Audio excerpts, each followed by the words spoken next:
And good evening, my lovely Lost Tales, and welcome back to the Blue Rose Respite for my fantastical Friday stream. Forgot what tonight's stream was called.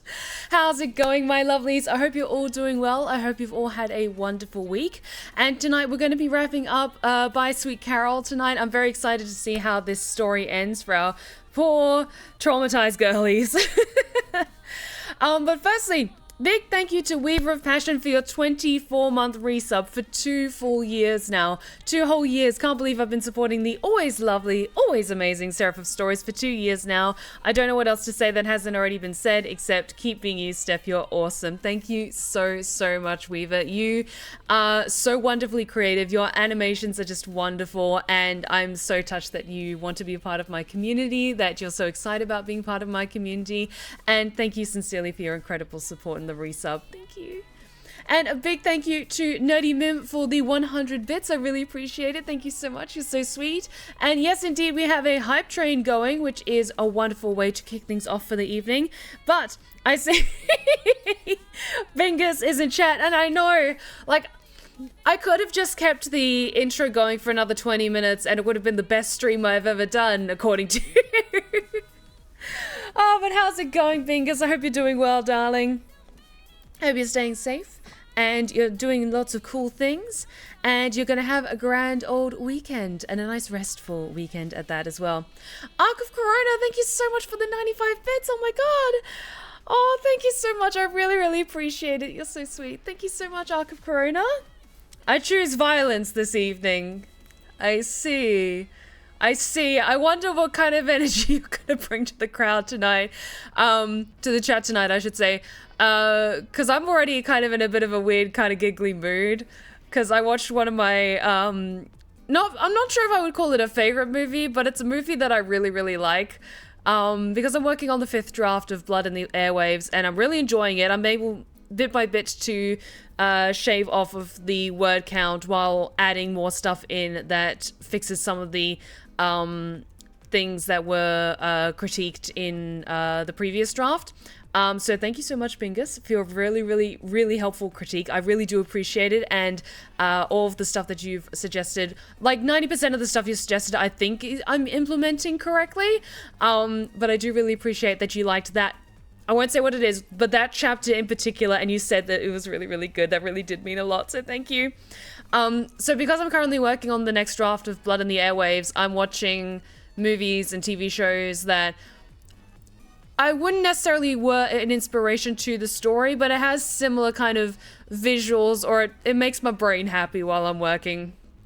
And there's a great little New Zealand indie movie called Deathgasm, which sounds absolutely insane because it is. It is a horror comedy set in New Zealand about heavy metal nerds, and it's legitimately so fucking funny and just cool heavy metal visuals, but it's set in New Zealand, so everyone's got a really thick New Zealand accent, and it makes my heart happy. Hi everyone, I'm gonna have stream on while I read my abnormal psychology textbook. Very cool. Good. Good for you for studying. I hate reading textbooks, but listening to your lovely voice will make it a lot more bearable. Oh, you're so sweet, Story Keeper. Thank you. Unspecified chapter was just perfect flow, great tension. It was the perfect length. I love it. One of the best chapters. Bingus, shut the fuck up. Are you serious? Thank you. Oh my god, thank you. Okay, I have made some very minor edits, but it's more like I was rereading over certain sentences and I noticed I used the same word twice in the same sentence. So there have been some tiny tweaks to that particular chapter, but overall I've left that chapter intact because I'm really proud of it as well. That sounds like the weirder version of Herogasm from The Boys. I mean, like, there isn't an orgy in it, but it's a demon apocalypse. It's a horror comedy where the demon apocalypse happens, and it's fucking great. It's so messed up, though.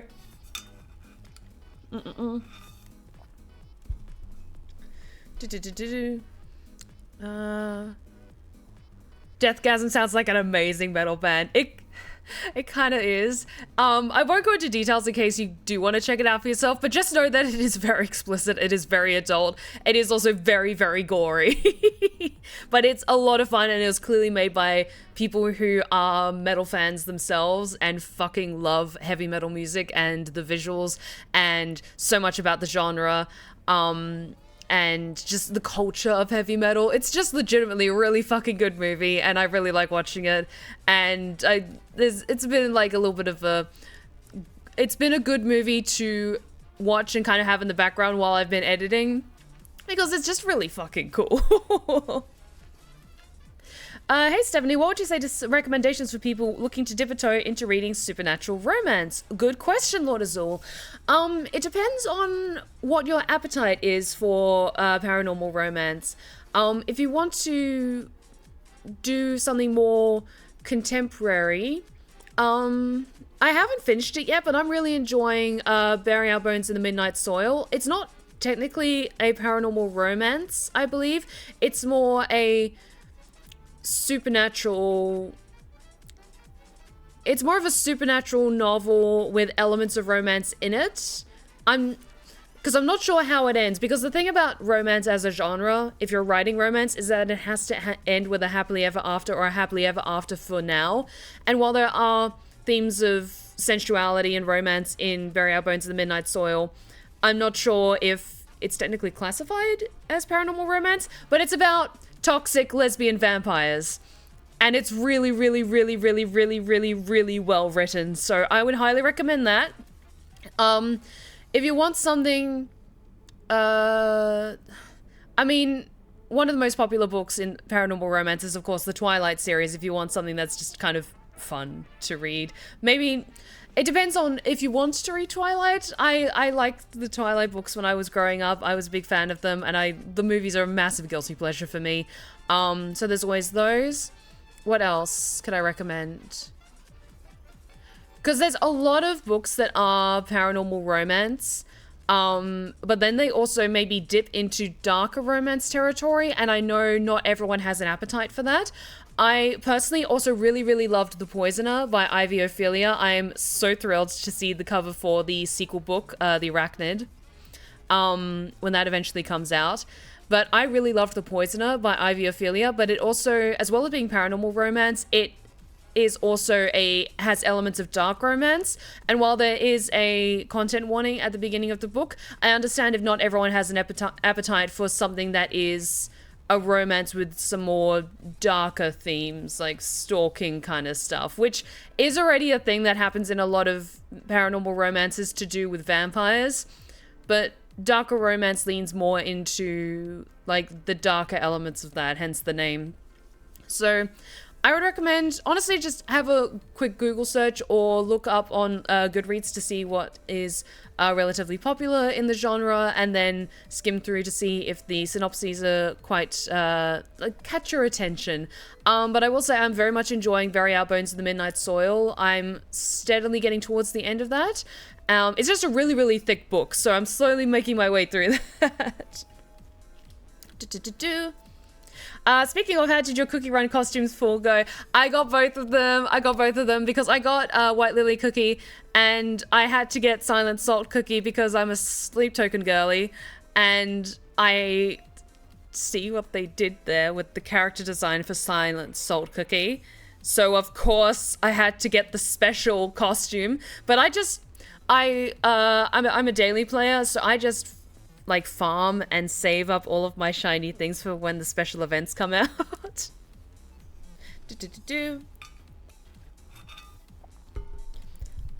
I know New Zealand has a lot of insane horror movies, so that makes sense. Yeah, very much so.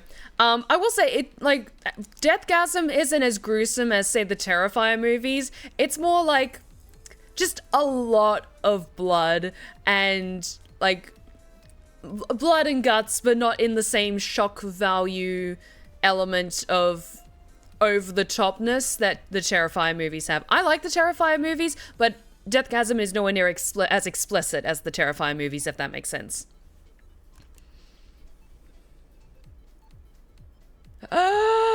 Steph, by the way, when the stream is done, message me, because I have a certain movie based on classical literature saved and ready to watch with you.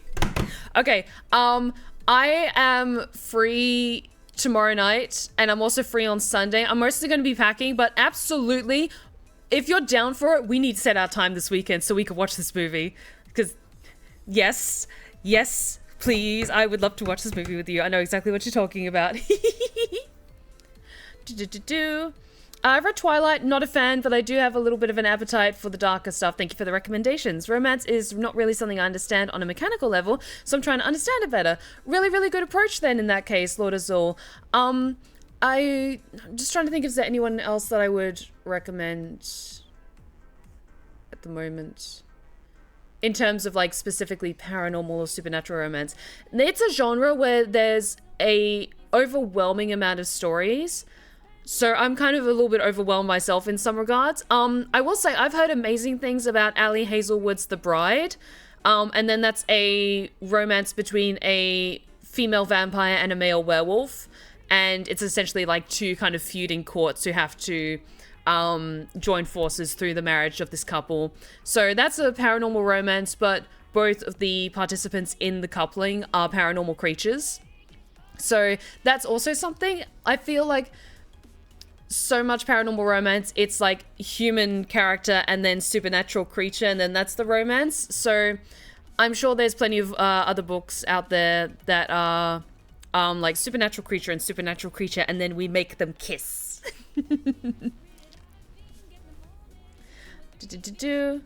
I could do either day this weekend, Steph. Yay! Oh, that's awesome. Sunday would probably work best for me. Maybe about midday or something like that.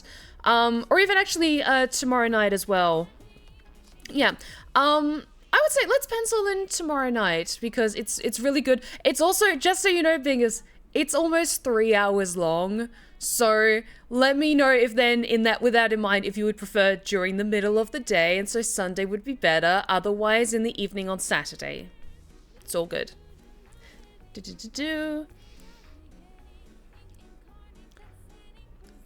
Works out for me. Okay, cool. Saturday evening, I mean. Okay, awesome. Sorry that we're like just making plans in the middle of the stream, but we're also kind of warming things up tonight, and I'm kind of trying to shake off a bit of the super buzzy energy that I've got going on. Hang on.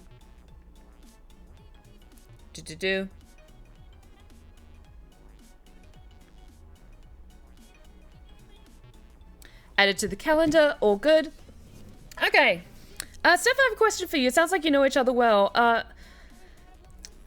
If your story you're willing to share, how did you and Bingus meet? That is a very good question. Bingus, are you comfortable with me talking about that?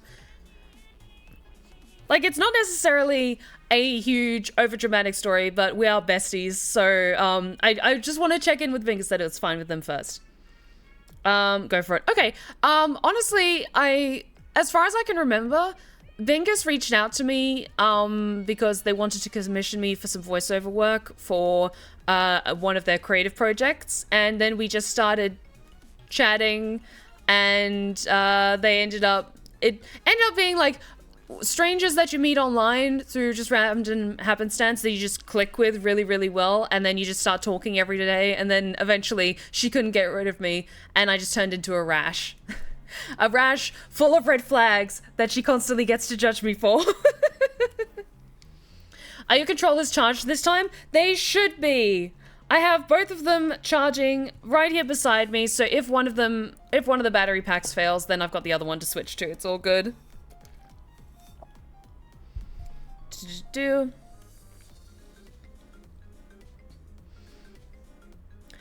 For reading concept of the sword traps. Not a big fan of horror movies, though I indulge with my when my platonic wife wants to stream zombie movies and stuff. But I like reading elaborate stuff. That's cool. That's really, really cool. I'm not sure if I've really read a lot of specifically more, because there's a whole genre of books called like splatter fiction, which are really, really gross stuff.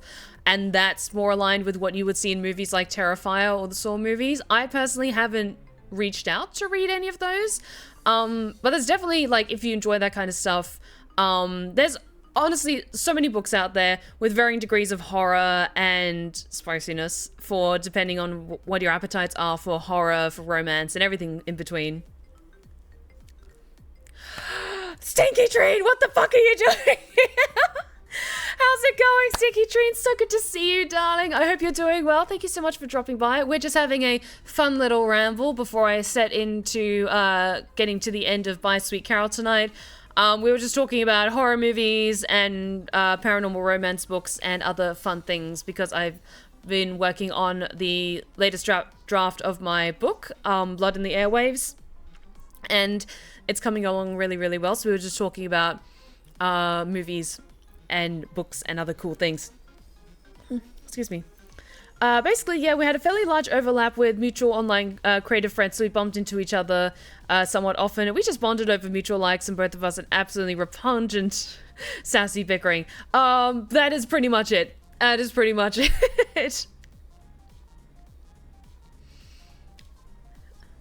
Oh, fuck off, Fingers. Also, bonus mention, she left me on red in regards to the voice commission for over a month. Terrible customer service, 0 out of 10. It's cool. She was literally moving during that time, and it was chaos because studio work was messy at that time. I'm sorry. I did eventually get it to you, though. I'm sorry. Oh, good shit. Yes, indeed. Yes, indeed, indeed. Okay, so I'm streaming, I'm recording, I'm doing all the things I should be doing. So do you want to jump over to By Sweet Carole? Because I am ready for it. Since Saul was mentioned, what is the craziest trap in the franchise? That's a good question. Like, there's many ones, but the one that makes me cringe the most is the one that is so... Or one of the ones that you can fuck up so easily, but... It's the one with the box and, like, the 2 hands in the box and the cure is inside the box. It's from Saw 2. And, yeah, her arms get stuck because the things are, like, jutting in and trapping her wrists. I won't go into detail because I don't want my stream to get in trouble for going into explicit detail about something really, really gory. But if you know, it's the box trap from the second Saw movie. That's the one that always makes me cringe. That one and the pit in Saw 2 as well. Saw 2 just has some really messed up ones. But those two are probably the ones that make me, like, the most. Just, no thank you. No thank you, no thank you.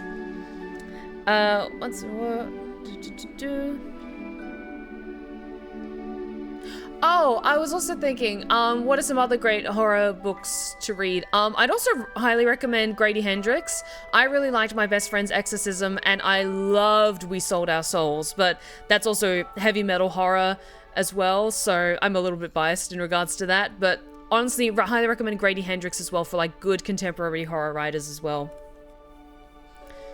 Alrighty, so let us jump back over to the wonderness of By Sweet Carole.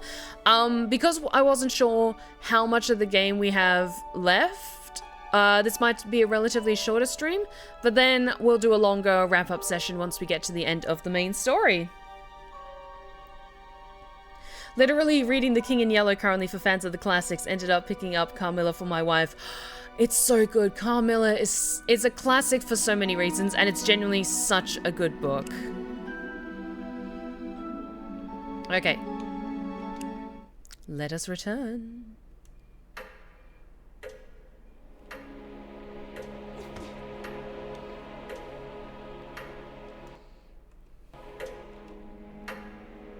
It's an impressive pendulum clock. Okay. So from when last we left off, we had the moment where we were jumping across the 2 different periods of time, trying to resolve things. And then we had this whole cutscene. So I'm glad it actually jumped backwards a little bit and we get to see all of this again. Stop! Because this is all very important cutscenes for context.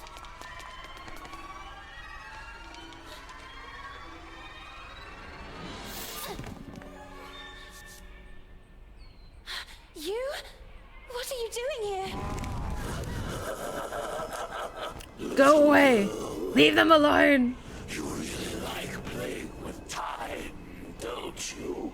All I see is 2 useless, weak rodents with their tails between their legs.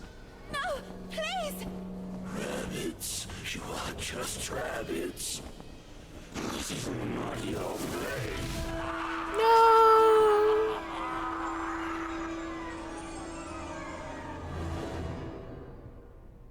No!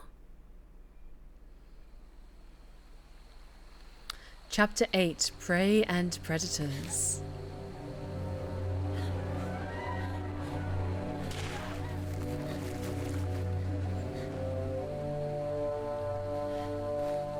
She's so cute. Back off! Stay away from me! Don't come any closer. Amanda? Is that you? And who the heck are you? Lana? What happened to you? Why are you... Why do you have... Where's your... We are small and covered in soft fur. What is this witchcraft? And where's my book? Darn! You're so my cute book! though, it's so I have it fuzzy. with me. What have you done to me? Hey, it's not my fault. That old man was after you. I was there just by chance. I told you to stay away from me. And what do I do now? I want to be myself again. Oh, darn, Amanda. Don't you have a ribbon with you or something like that? Does this seem like the right time to discuss hairstyles? Will you shut up and listen to me for a second? No, no, and no! I won't let you silence me too. You dragged me into all this, and now you're going to get me out of it. It's happened to me before. Actually, it's happening to the others too. I think you need... I don't know what to call it. A pin, a kick. Something to remind you of who you were. That allows you to become human again. In my case, it's a ribbon. What the heck are you talking about? Okay, well, give me a demonstration. Who knows? It might give me an idea. I can't. Mine just got destroyed. We'll fix it somehow, Lana. It's obvious. I had no doubt. Look, I'm going back to Bunny Hole. You decide for yourself. I'll talk to Miss Hinman about it and... Or maybe I'll stay here. Nice and behaved. Do you really think Hinman would believe you? As busy as she is with tonight's dance more than ever. Then maybe it's better this way. I don't want to go back to Bunny Hall. I don't want to go anywhere. I'm tired of Vicky and the others. But the world is full of Vickies. Maybe this is my place. Maybe it has always been. Oh, Amanda.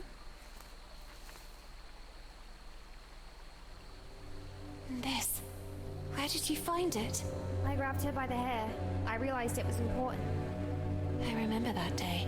Miss Hinman organized a reading workshop. Guests from outside even came. Carole chose a passage from Moby Dick. But don't you understand? It all started when Carole disappeared. And now, who would this Carole be? It was at that precise moment that the breach must have opened. I knew the letters or this photo would give us the answers. It's as if Carole wanted to send us a signal. I'm starting to not follow you. Who is that strange man? The tear in the photo? The breach? He is responsible. Marcel! If we find him, we'll find Carole. And all this could finally end. Even if the sails aren't hoisted, that doesn't mean the wind isn't already blowing. We have to go back to Bunny Hole. But how? Ahoy! Real pirates never give up.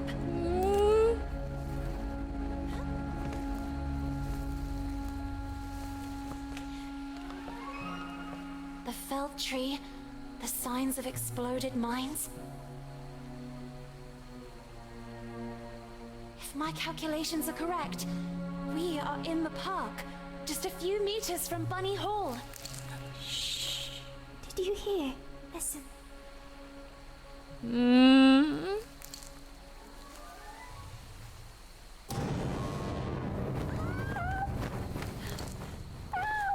Somebody help me!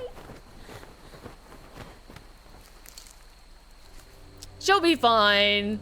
She'll be fine. She should be fine.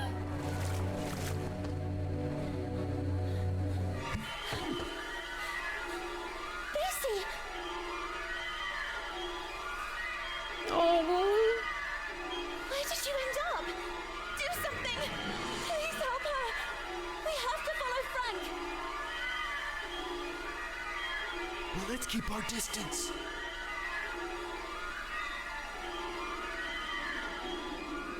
Okay, here we go. And guys, we got to the end of that hype train. Thank you so much, everyone who contributed. I really, really appreciate it. Thank you so much for the support. He's heading to his shack. What are his intentions? Nothing good, I suspect.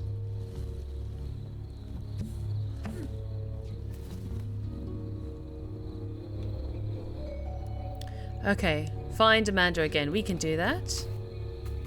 Just have to remember how to play this game. And yes, I can't transform back at the moment.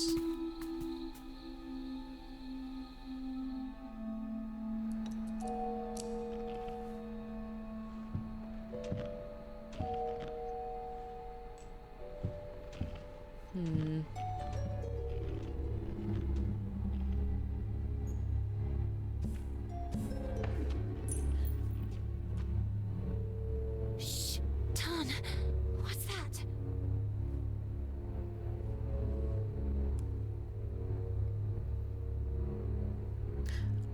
Is that from Carole's The glasses? little girl, intrigued, began to observe the object more closely. That looks like one of the lenses from her It's glasses. not a glass. Yeah.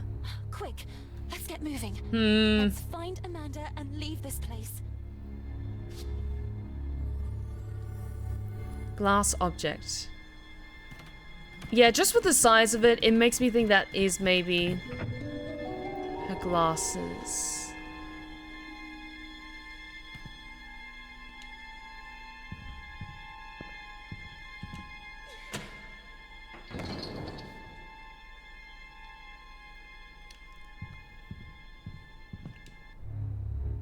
Some dry branches have blocked a hole in the wall, making it inaccessible. We will find a way then. Hang on. Wasn't it something like in hat form I can shrug or shift stuff? Hang on.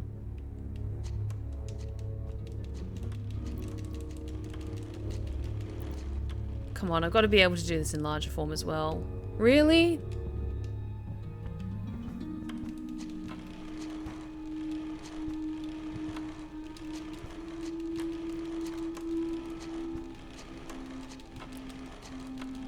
Come on.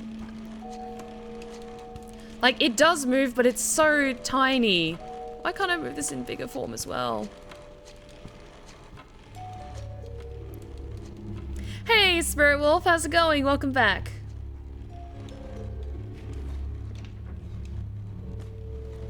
Okay, let's keep exploring as Lana for now, in case I'm missing something.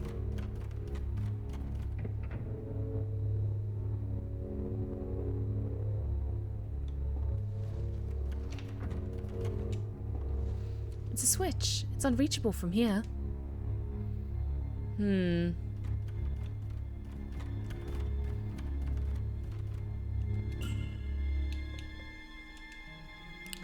That's not it. So we do definitely need a key for that. Wonder then if I step on that and Basie steps on that.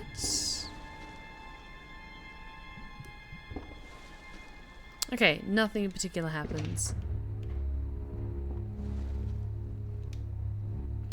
But I do think with that step, I'm supposed to push it over that direction instead of that way.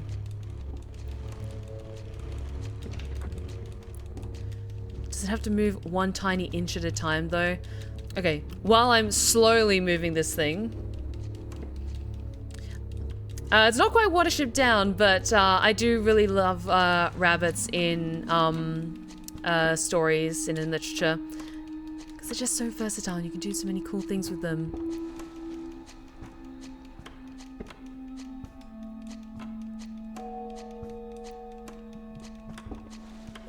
Come on.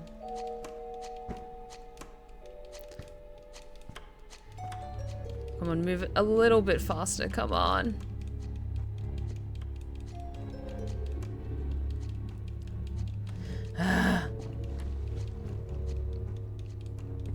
Hang on, I'll just move Lana out of the way.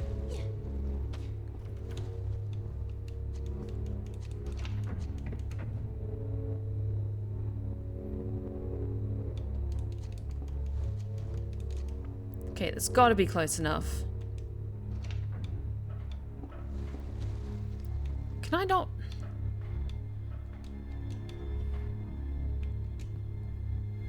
Yes, it's a switch. It's unreachable for here. Or maybe... As a bunny, can I reach it? There we go.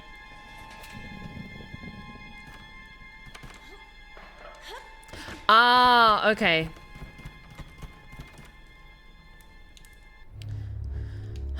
Do I really have to move this all the way back to the other side? One tiny thing at a time. Hang on. Can I move it at all in my larger form? What trap do you consider the most BS? Like, one was rigged from the start? Oh, definitely the one that, Amanda made. What was it? The angel one? Where it was with the ribs? That was designed to be BS, and it was completely unwinnable. And Jigsaw did call her out for it, which was, yes, like...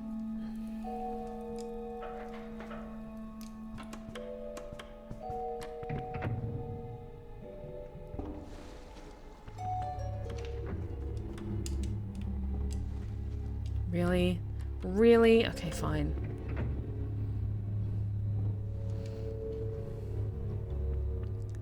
Yeah, it is a very strange Twitch chat for the game that's being played.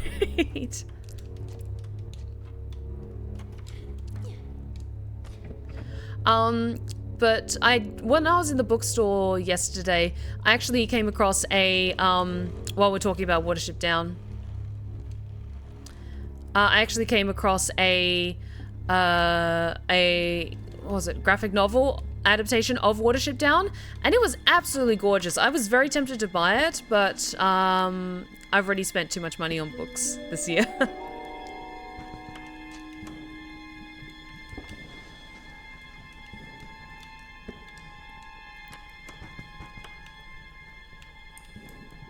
I don't want to interact with that.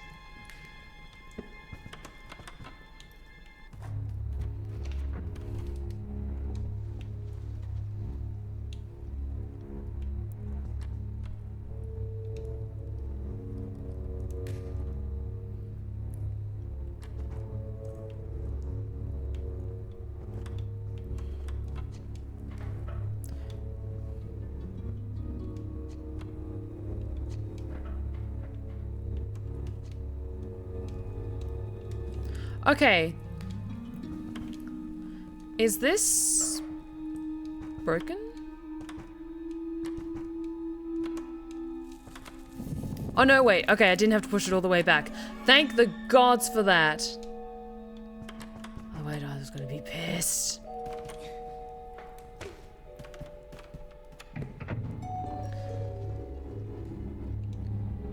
Do.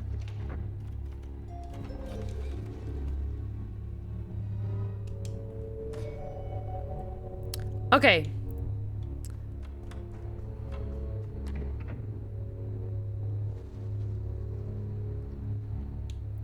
Switch.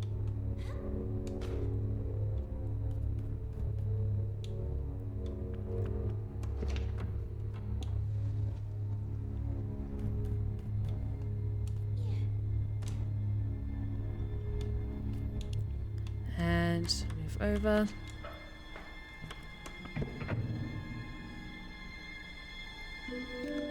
Do.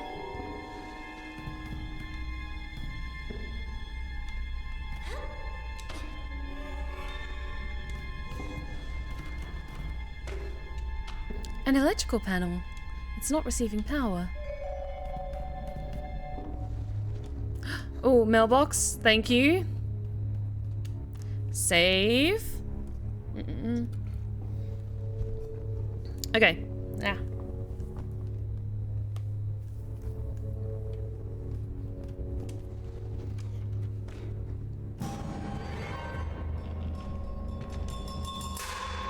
Hide.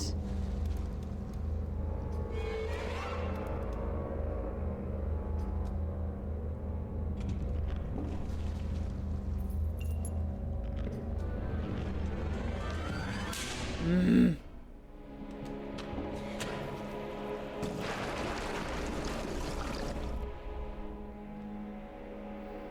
we go.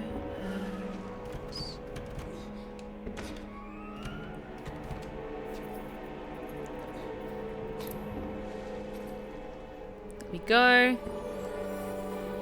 Frank's cabin key. Unlock that. And Basie can get in.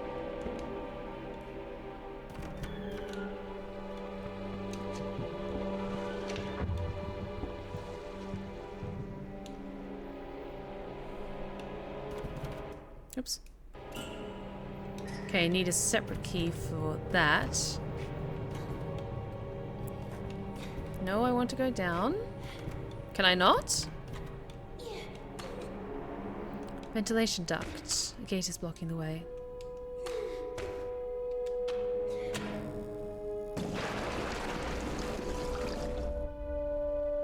Wait, okay.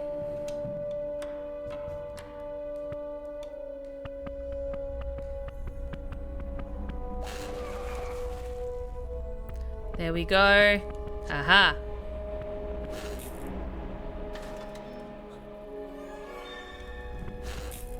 Oh, no way, he's got to stay there. Damn it. There we go. Sneaky, sneaky.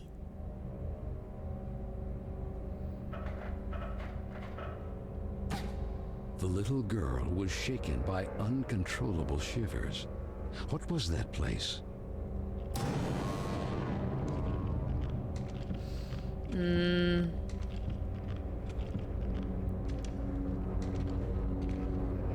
Gonna have to be sneaky with this, Lana. The best saw trap is the friends we made along the way, because one of them is 100% gonna betray you.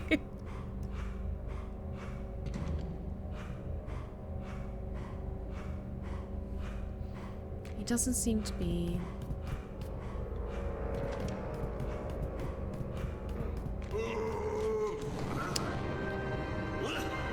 How am I supposed to get past you then?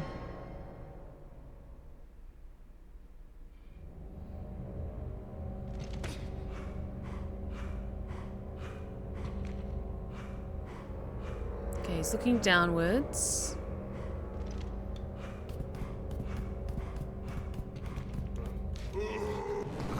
Huh.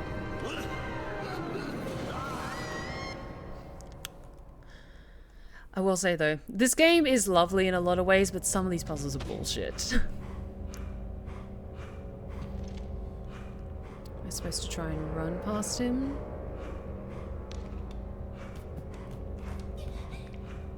Okay.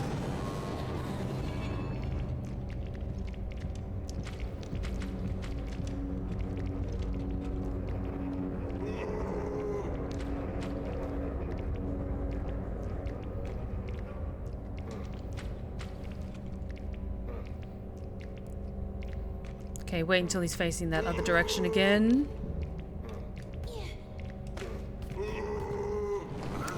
Damn it. Do I have to go all the way back to the start again?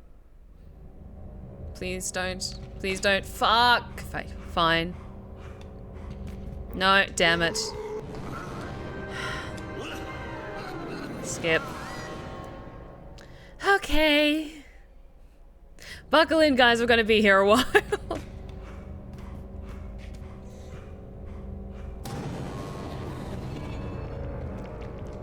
Okay. Wait until he's fully facing the other direction.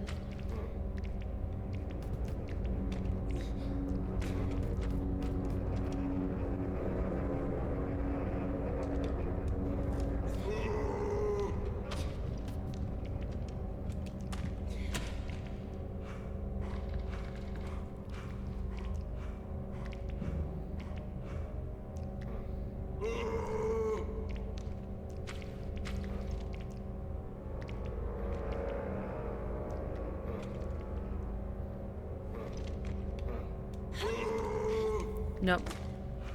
Okay, how do I get past this then?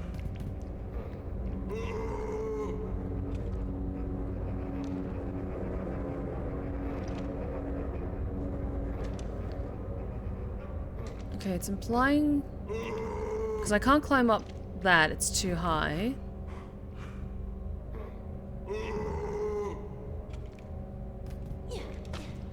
Okay.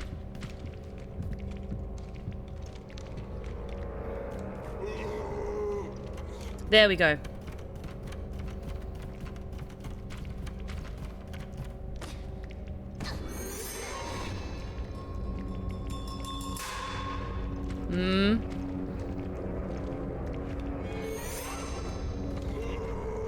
Okay, keep going. Come on, Lana, we're almost there.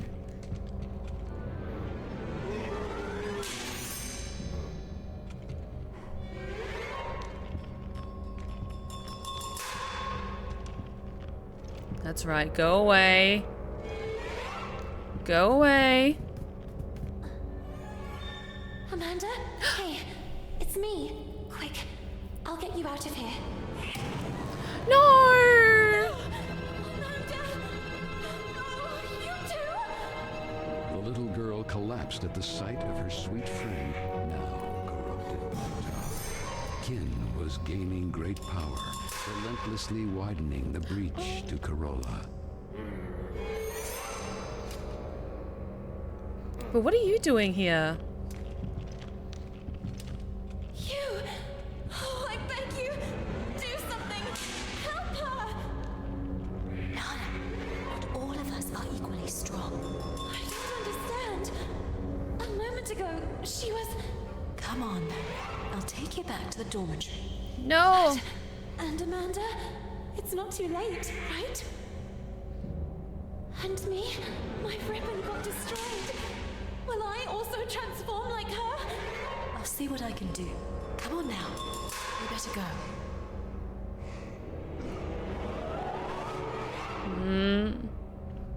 Oh, Lana, you tried so hard. Everything is back to normal. What's up? Hang in there. Carole has disappeared. Perhaps kidnapped by that Marcel. If she's even still alive. And now Amanda. Soon Corolla will be doomed. And it's all my fault. Listen, we all carry out actions that have repercussions. It's true. But we cannot eternally cling to the past, trying in vain to change it. However, you can always make amends for the future. And that will be the day you Thank you so much for joining us, Fingers. Hope you have a It great won't be night. a place or a person you loved that will remind you. Not a ribbon. Not even a photo you jealously guard. Your own actions will define you. And you will be able to accept that time passes. That things change. And know how to let go. Know how to let go. It's Had she very ever important really wisdom, been though, able to do Lana. that?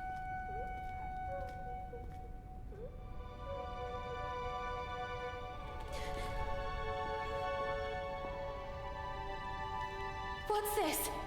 Who is he? It was there on your desk. You lied to me. You and I will never leave each other. Listen. No! Would you really have left me here and run away with some random pen pal? I was thinking about when would be the most appropriate time to talk to you about it. Oh, yes? And when were you planning to do it? Let me finish. They have already arranged my transfer. They will send me to some house, who knows where, as a lady in waiting. So I said to myself, before it's too late, take your things and run. Leaving everything behind? I had no alternative. Not today, not yet, not in this time. To them, we are just things. And I should just let you go. Even if I stayed, I would still be taken away. Did you really think we would stay here forever, spending afternoons in the park, or what's left of it? Flying a kite, or reading Moby Dick again? We are not kids anymore, Lana. Time flows. Come with me. Let's go together. When things don't go the way we want, try to see them from another perspective. No, not this time. There is no perspective that can change what I see. No.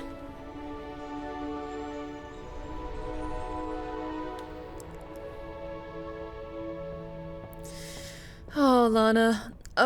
Although, when I've now seen Josephine so soon after seeing what Marcel looks like... Miss Benton, this is for tonight's ball. The ball! I almost forgot about it. I was sure that you wouldn't go. However, someone insisted that you be there too. We never got along, and I'm very sorry about that.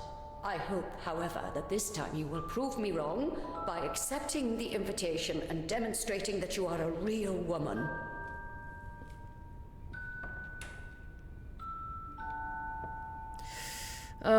So I have a sneaking suspicion that Marcel, who we've been seeing, is maybe Josephine in disguise. Mostly because I noticed that she has a very similar chin and lips, and her hair is also blonde. I couldn't quite match if she's about the same stature, but she does seem to be a couple of years older than Lana, and I think Marcel was a little taller than Lana. But because of the boyish clothes he comes across, or whoever Marcel is comes across as male. But we will see. I just have suspicions. Also, Lana, you need to let your friends go. But also, is that weird Count going to be there? Or Lord whoever? DeWitt. Lord DeWitt. I don't like him. You don't really want to go there, do you? Maybe Hinman is right. It's time I acted like a real lady. Oh, yes. And maybe you too will start bathing in perfume like that one. Real. You are real when you are the faithful reflection of your own desires. And this is not what you really want. Since when do I have the right to fulfill my true desires? To decide for myself? What about everything else? Amanda? Carole? It's good that I'm learning to let go. And Corolla? Look at me! What can a little girl do all alone? I have to let time take its course again. I am not the person you will need. I am not a princess of any kingdom. Corolla is not my home. This is my place, and Keen has already won. So, you have decided not to return? I thought you were unique. Instead, you're exactly like the others. Also, I'm very much picking up... big event. Noblemen and scions of the local aristocracy had flocked to Bunny Hall in great celebration, eager to meet the young women who lived there. The little girl, not so little anymore after all, couldn't distinguish them. In her eyes, they were merely clones of each other. Oh, She her couldn't dress is explain lovely, it, though. But she understood that perhaps until that day she had been blind. And while her peers were engaged in pleasantries with wealthy suitors, the little girl decided to track down Lord DeWitt. The dress is very, very lovely on her, I will say. She's so pretty.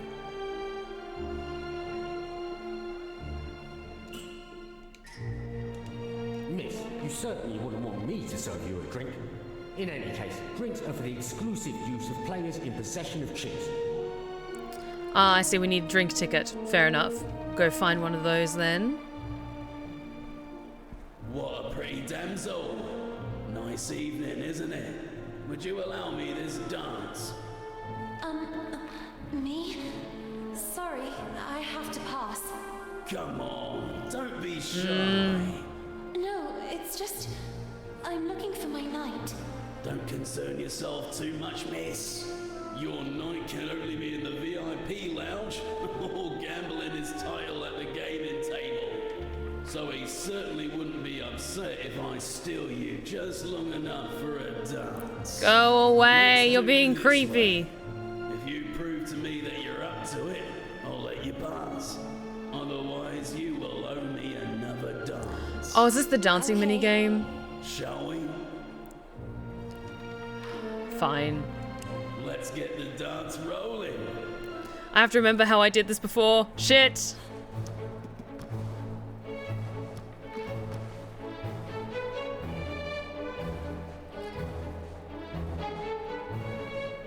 Please have signifiers of what I need to press.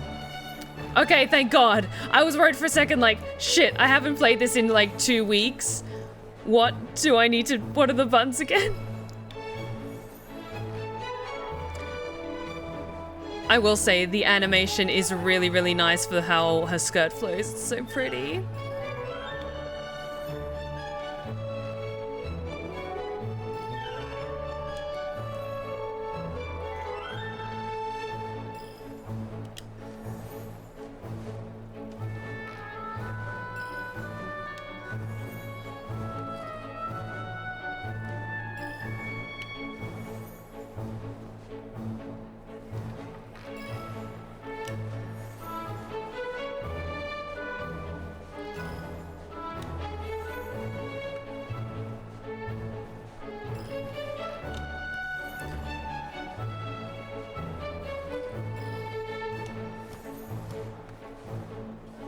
Come on.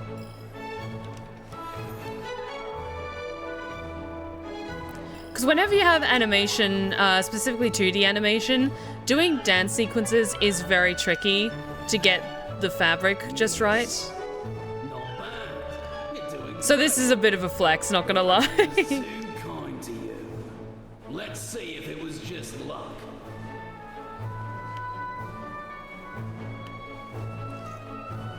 So L left XB, L left XB A, Y, XB A Y. Oh God.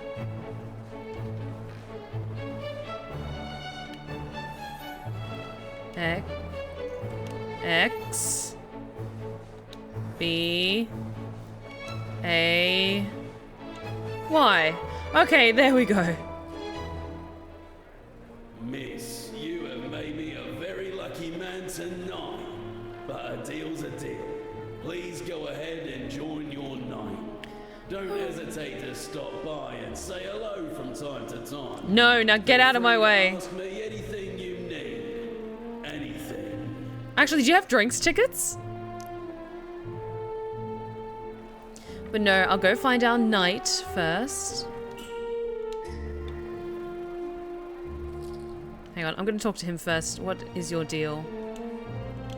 Miss, please give me a number immediately. Who knows? You might bring good luck.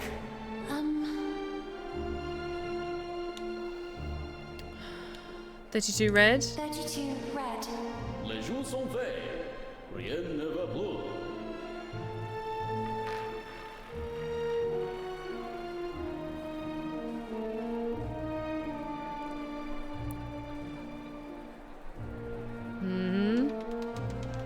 Two black. I'm very sorry. Alas, miss. Could you be bringing bad luck, perhaps? Possibly. What you need is one heck of a good luck charm. Okay. Is a rabbit's foot gonna be the good luck charm? Most likely, god damn it. There's no way to pass. Okay. Sir? Sir, is everything okay? The gentleman in red did not answer her. Then the little girl noticed that a brass key was protruding from the man's pocket. I'll be taking that. Briefcase key. Okay, keep an eye out for a briefcase.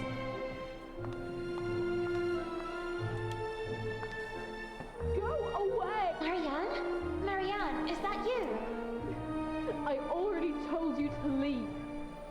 What are you doing locked in there? What happened? Lana, just leave me alone. It's none of your business. But you're crying. I know you girls never liked me, but in times like this, we should support each other. Even after everything we've done to you? We don't have to be friends. For now, you can just let off steam. Then you can start calling me a rabbit or a weirdo again. Actually, it's not true that I never liked you. It's just that the others don't like you. And when you're part of a group, the others expect you to act in unison. But I don't know if I'm like that. If I feel like them, I would like to make a difference. Yet I fear being marginalized. Like tonight, that slimy scoundrel. Hope he's still out there rotting. What happened? From a ridiculous briefcase, he took out a toy mouse. I think he wanted to take advantage of the opportunity to look under my skirt. Oh, fucking creep. Now so hard it must have gone down the drain. And then, to get him away from me, I gave him Hinman's tranquilizers. I know that not all men are the same. There are some good ones too. But then why do they expect all of us to be the same? In any case, here, in case they ever come in handy. Thank you. I'll stay here a little longer. Thank you. Oh, and Lana, Yes? you're not weird at all. Oh. Sleeping pills. That's gonna come mighty handy. Okay.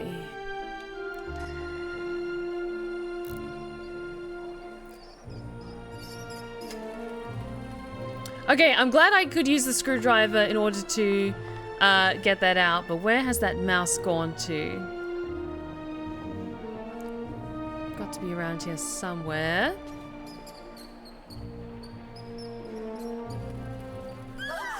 A mouse!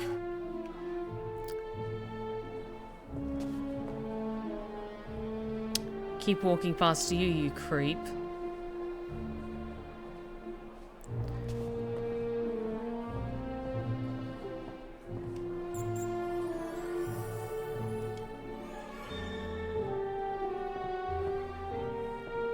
Ooh, briefcase.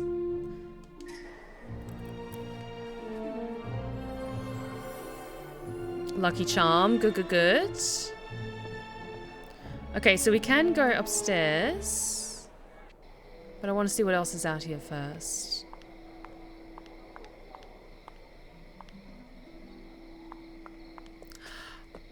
Oh my god. It's you. I think her name is Clara from Rule of Rose. That is straight up Clara from Rule of Rose. Oh. And with Brown the dog and everything. Hi, Clara.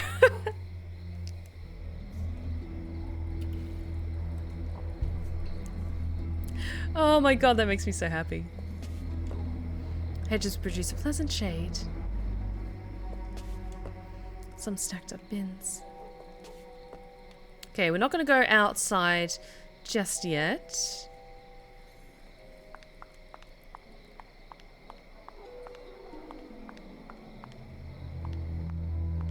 Anything this side? Miss, where do you think you're going? Well, I was looking for my knight of this evening, Lord DeWitt. That scoundrel DeWitt. He will certainly be in the VIP lounge. But, well, do you see this? Access is only permitted to holders of this pass, and I happen to be one of the few to have it. Do you want to know why, miss? Enlighten me, I'm please. surprised you didn't get there on your own. Are you perhaps a little dumb? I'm a great seducer. Among the most renowned in the country. I even bewitched Queen Victoria with my virile movements and dance. Oh. Good yes, for you, mate. I see. What? Don't you believe me? No. Perhaps you wish a demonstration. Let's see if you can keep up. Get in position, miss. Fine, another dancing minigame for us then. I was pretty good at the last one, so this should hopefully be fine.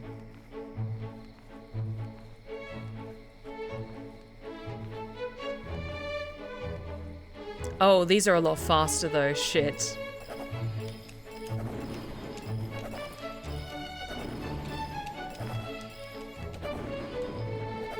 That was impossible. Miss, the trick is to stay fit. I don't drink that concoction of punch that others ingest. I always dilute everything with juice filled with vitamin C. And a nice slice of lemon. Now, go get me something to drink. Unless you want me to humiliate you for the umpteenth time. Okay, I'm seeing what I have to do now. That VIP lounge pass. There must be a way to get hold of it. Okay. I do have the Lucky Rabbit's Foot. Hopefully we'll get a drink ticket. Then we can put something in that drink and give it to this guy. I see what we have to do here. Let me just check upstairs that this is where the VIP lounge is. I assume so. Miss. Yes, talking to you I am. Where to go, you believe? Huh? I have to meet Lord DeWitt. I think it is... This is the VIP lounge. Enter only for those with the right pass. If you don't have the passing, I can't let you pass. I mean, if you don't have to leave, I can't pass. Ah, damnation. That's If fine. you don't pass with the pass, I can't pass over your pass without pass. I think I understand. In short, you need the pass. If, in case that wasn't clear enough, you need a pass. I'm working on it, okay?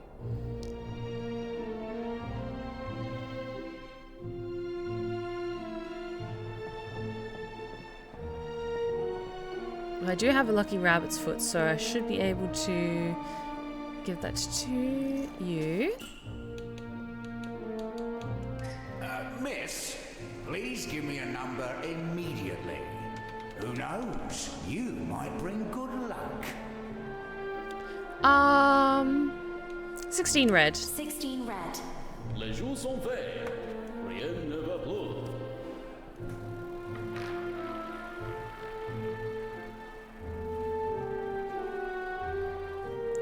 Come on.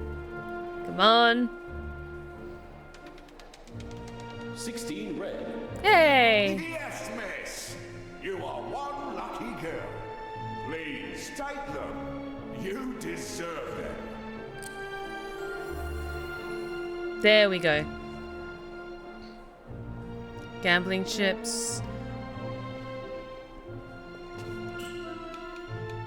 Here. Take them. All right. Thank you. But I've always thought that alcohol isn't good for you ladies. It makes you all flirtatious. Glass of punch. And combine. What? I can't combine those? Okay. I have the drink though, so I think we're supposed to give it to that guy outside.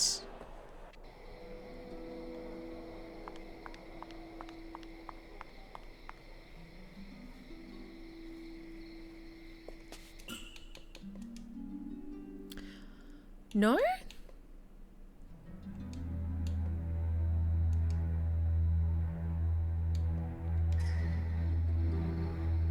Hang on. Stun the gentleman.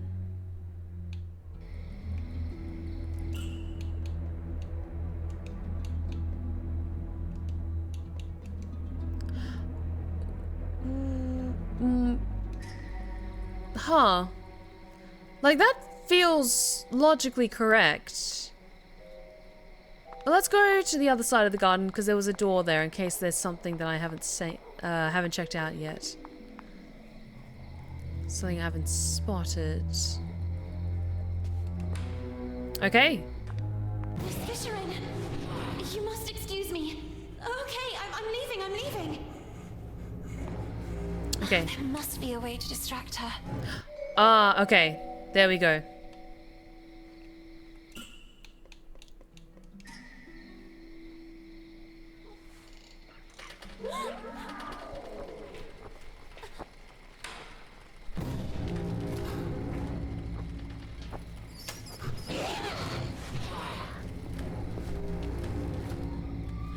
Okay, here we go. Here. That's right. He said he didn't drink the punch. Thank you, Trine.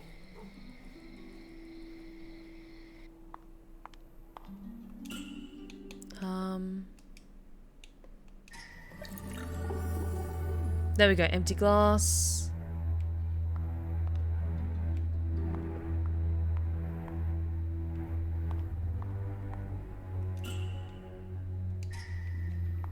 Okay, then what's the recipe? What do we...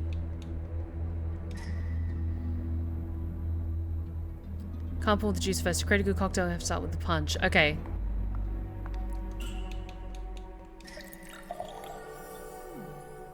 Okay, filled it with punch, and then... Miss Fisherin, please excuse me. You must forgive me.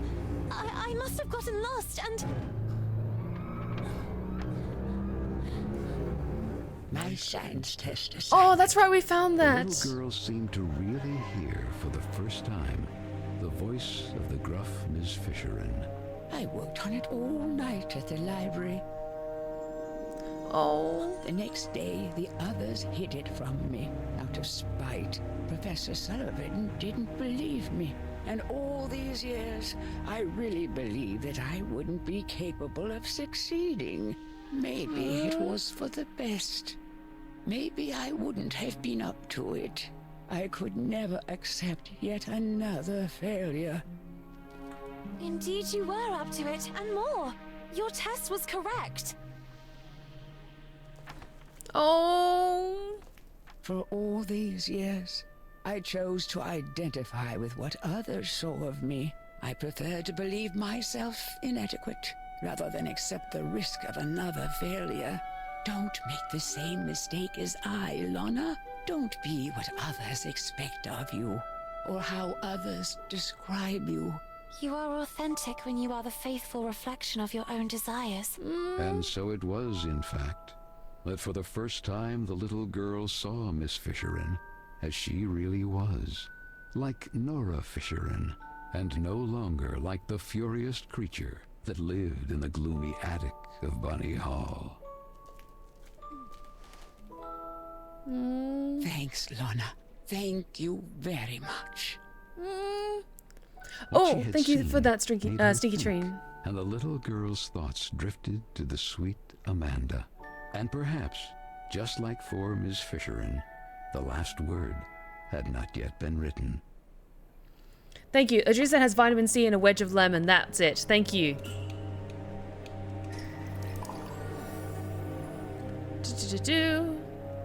And a wedge of lemon.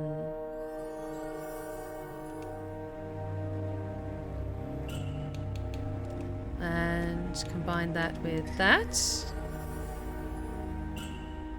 And then combine that with that. There we go. Oh, thank you for the hydrates check. Much appreciated. Thank you, thank you.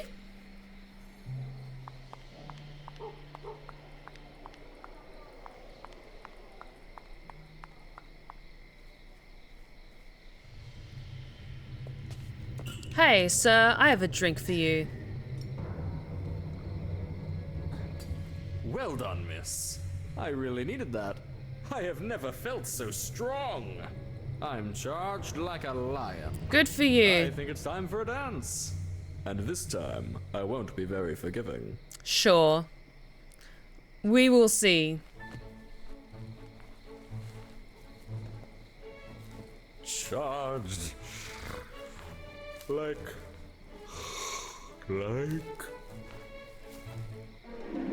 A lion, you said? I love that those two in the background just give zero fucks. They're like, yeah, whatever. We're off canoodling in the dark, having a lovely time. You do you.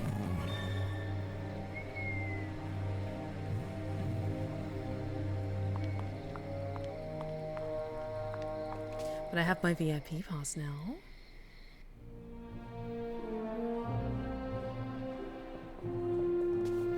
Now where's Lord DeWitt? I don't trust him, but what's he up to? I don't like this. Miss. Yes, talking to you I am. Where to go, you believe? Here, take it. I have a pass for the VIP lounge. I hope you'll be kind enough to let me pass. I would be very honored to pass you to him. I did do it, but I'll do it again. Pass. Just to be extra hydrated. Lana?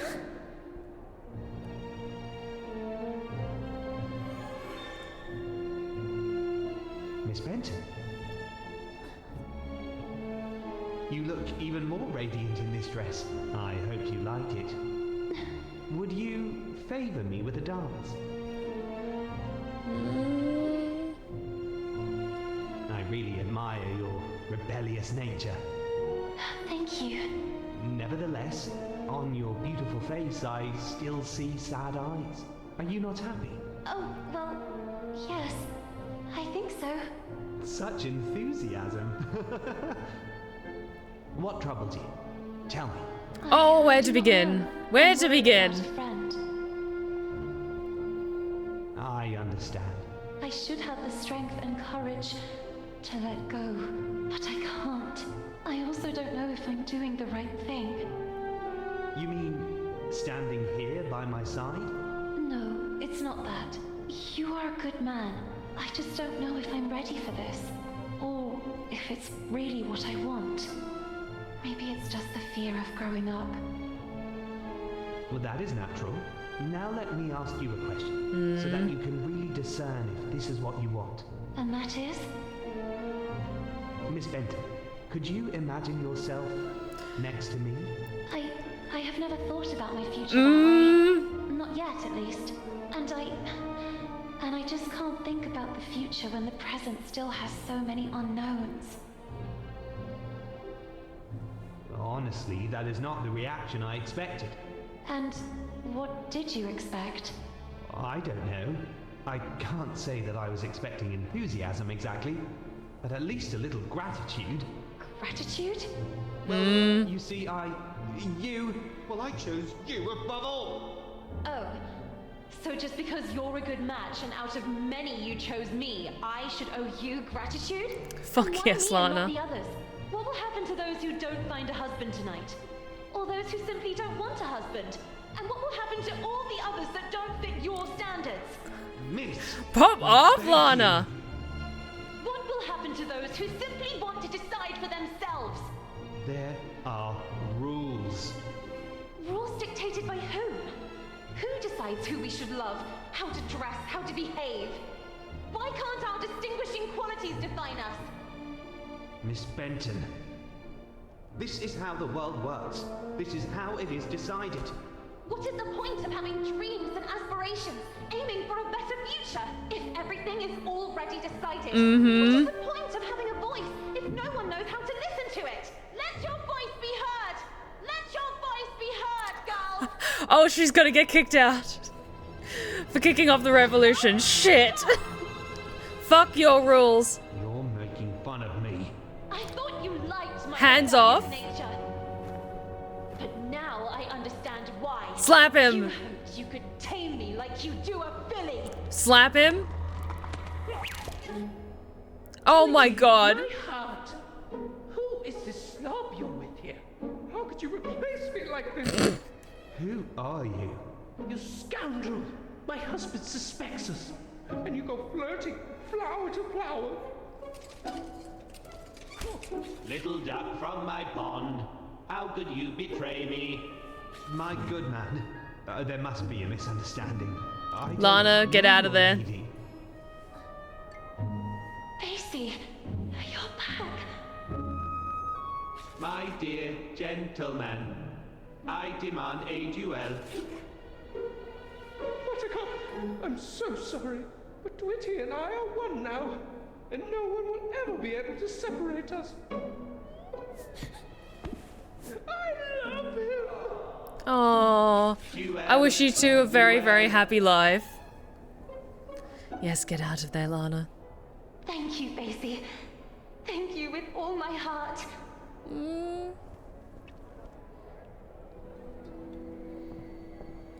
But now everything's gonna go to shit. Enough with the running away. I know everything now. Come on. Unveil him. Carole? Where's Carole? What did you do to her? Answer me! The little girl couldn't believe her eyes. You're a girl. I'm just Marcel.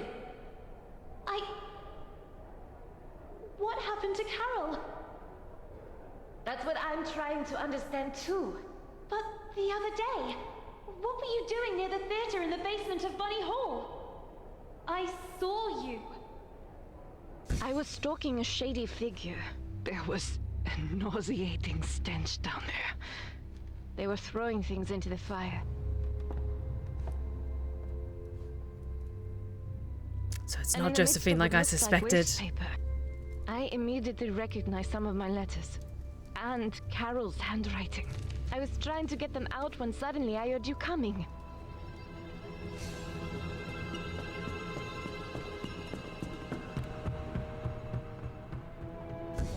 But then you two... how? My parents sent me here from France, to my uncle's house. It's just across the river, overlooking the Bunny Hole clock tower. To fall in line, they said. The rigor of English ladies would make me a real woman. Oh. When one day, at the window, I noticed something at the edge of the river. It was a bottle. And inside that bottle was a letter. Were I the wind, I'd blow no more on such a wicked, miserable world. And yet, I say again and swear it now, that there's something all glorious and gracious in the wind. It was Moby Dick. I recognized it immediately. I'd read it so many times. Did Carole want to run away with you? So I decided I would find out who a traitor was. And so it happened one day, on the occasion of an open door event. A reading group meeting was being held at Bunny Hall. And then, she appeared. Hey Sam, glad you could join us. I blow no more on such a wicked, miserable world.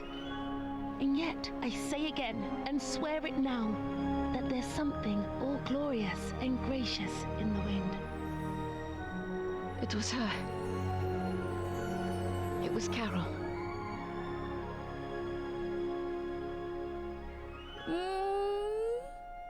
It all started like this. I left a letter for her, and we started writing to each other. My aunt and uncle soon discovered our correspondence and threw a wrench in the works.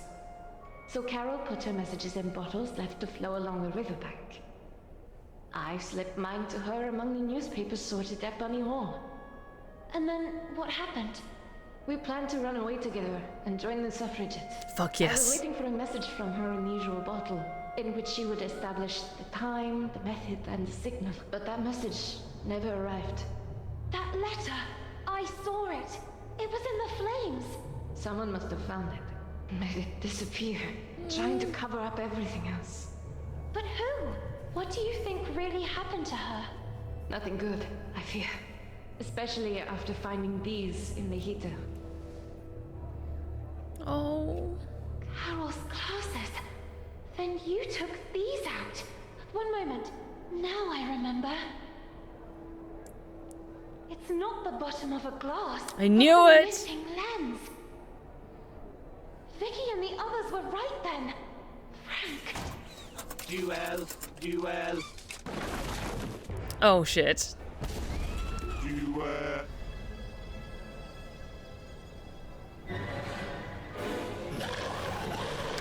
Oh no.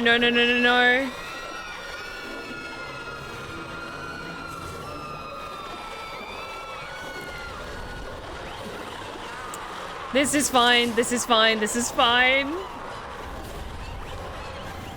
This is not fine. To the tower. The clock tower. We'll catch up there.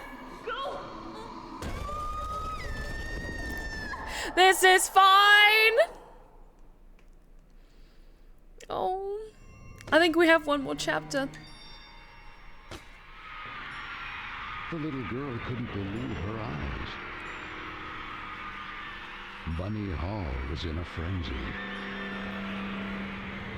And Frank, he had always been behind all this.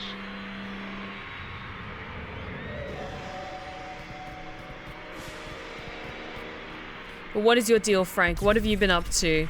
Oh, God.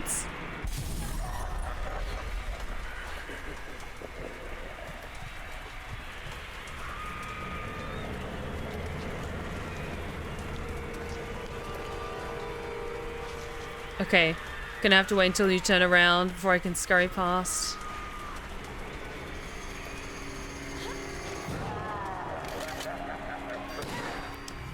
Really? One shot? Okay, fine. Oh, it's so creepy though.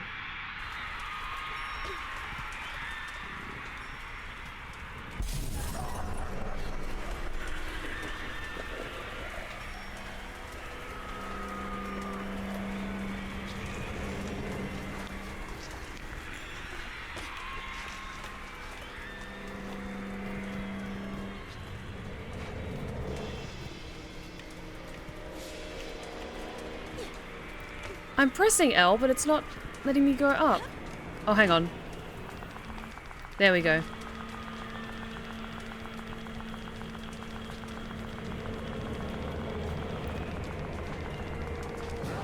Damn it. Okay.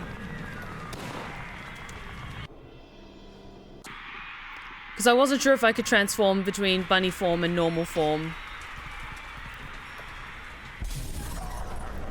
Okay.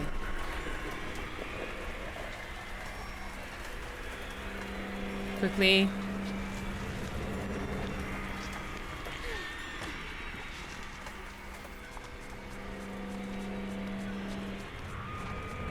Come on, keep going, keep going, keep going.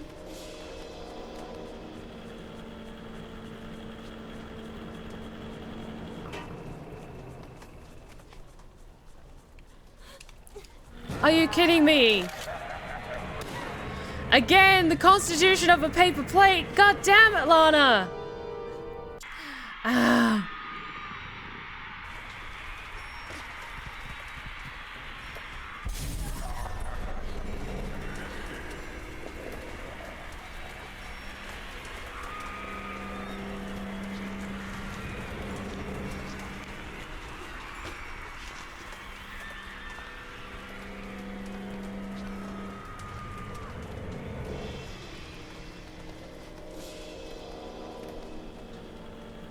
Come on.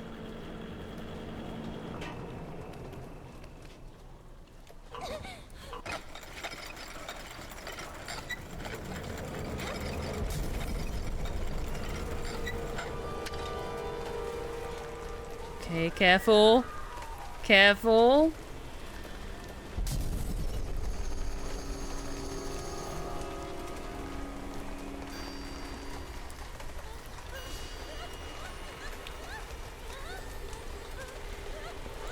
Okay, we got this, Lana. We got this.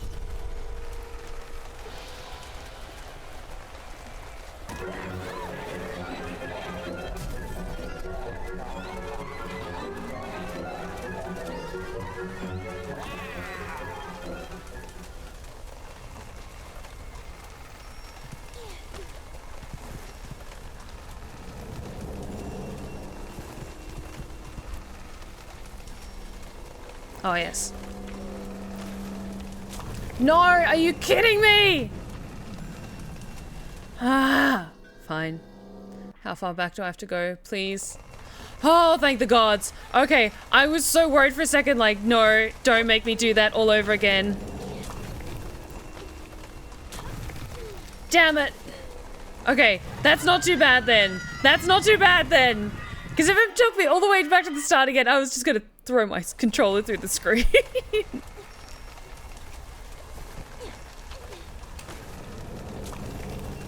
Damn it! Oh my gods. Ah!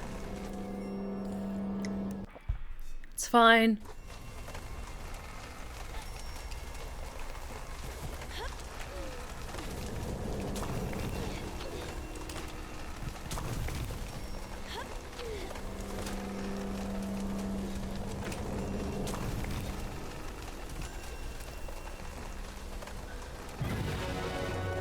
Oh my god. Come on.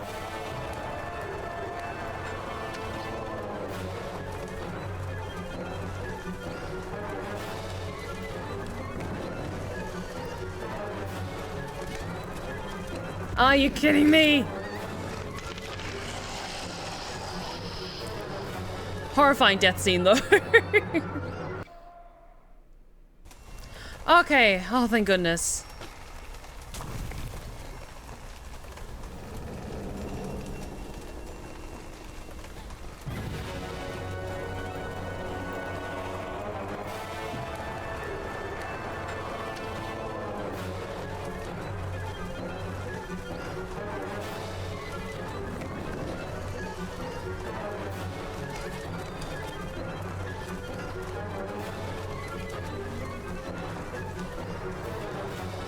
Okay, there we go, there we go, there we go.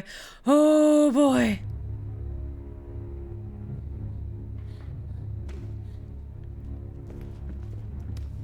Frank, damn it! What did you do? Stop! You wouldn't dare!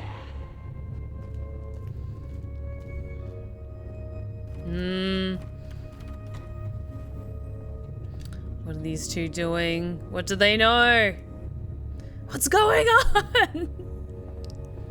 But this is the last chapter of the game, so... Oh, I'm so curious to see how this ends.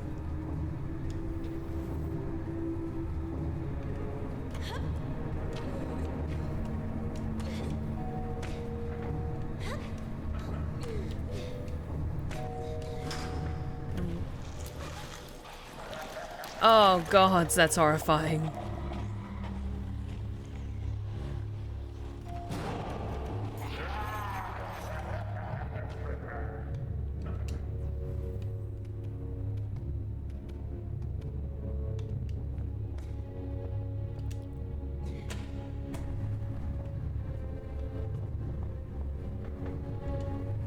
I can make out a small cell, but the grate is closed from the inside.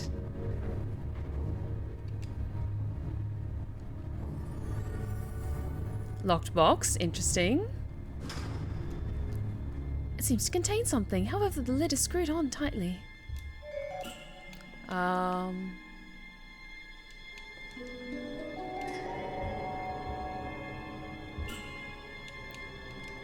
Nope, don't have a key for that.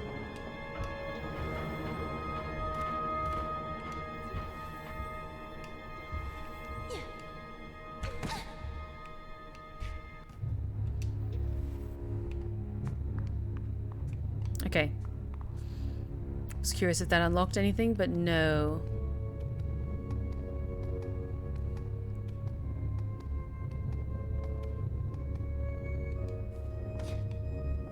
Okay, let's get that back down. And then we can scamper on up again.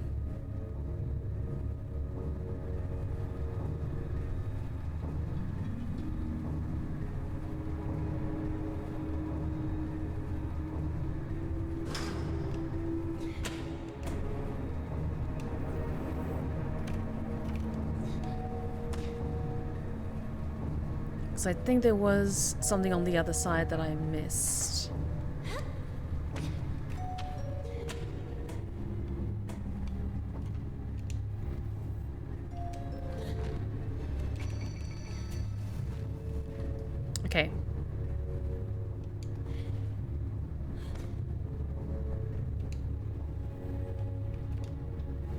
Okay.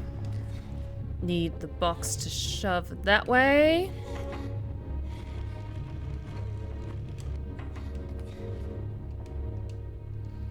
It's a control panel. It operates the safety locks, but the button is missing. Okay. Is there anything else on that end? No. Okay. Find the red button for the switch. Okay.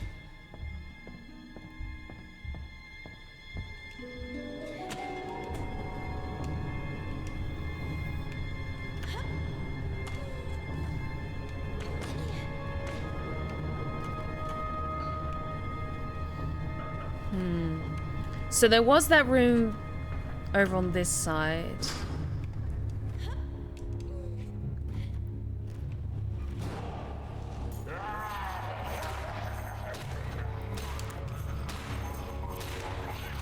Damn it, okay. I'm not sure if the... It feels like there is something in there then that I need to grab, but I need to be just very, very quick about it.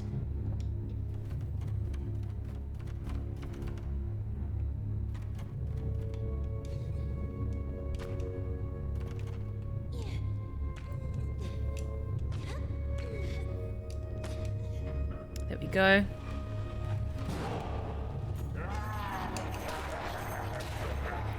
Okay. Maybe I have to be there as a person? No. Okay. It might just be a dangerous room and there isn't anything in there.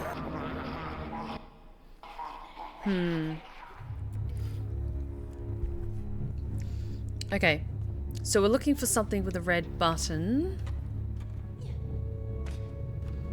There doesn't seem to be anything in that room. So there's got to be something else I'm missing. Inventory-wise, I just have the lens and the bolt cutter.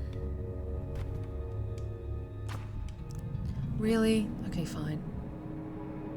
Makeup looks amazing today. Why, thank you. I'm very pleased with how it came out as well.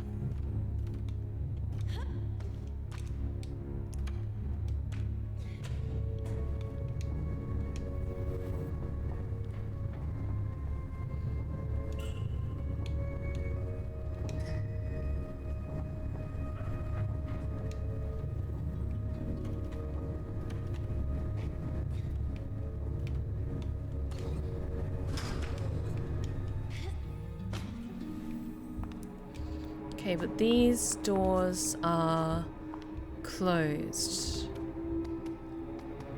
I'm sure that's tied to the control panel, but...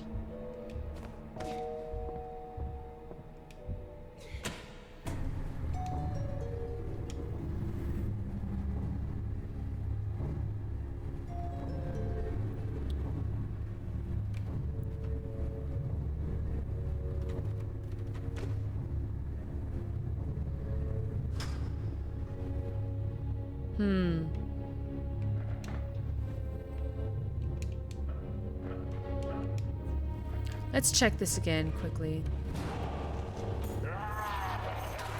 Oh no, there is a key. There is a key dangling from someone's hips.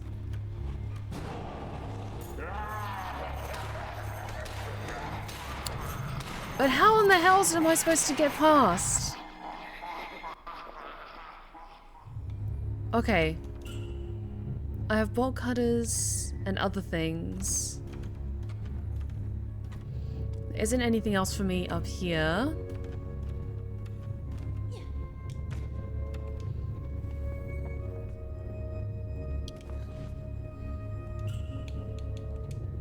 Nope, nope, nope. Yeah, there's nothing else here.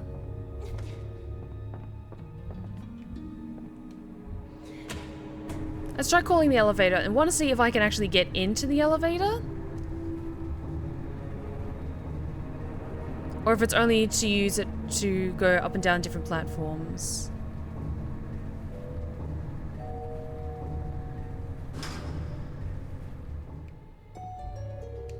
No.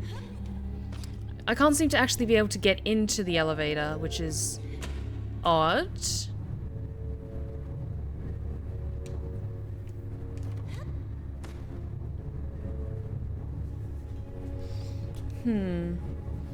Yeah, there has to be something else we've got to do in one of the other rooms.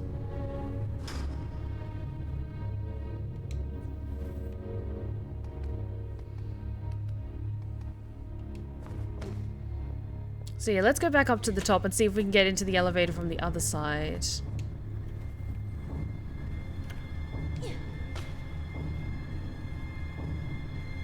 Because there's something I'm missing.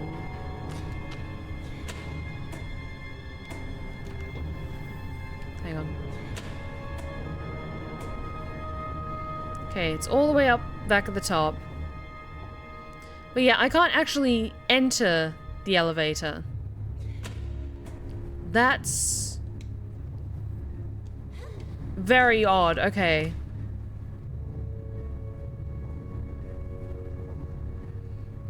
Huh.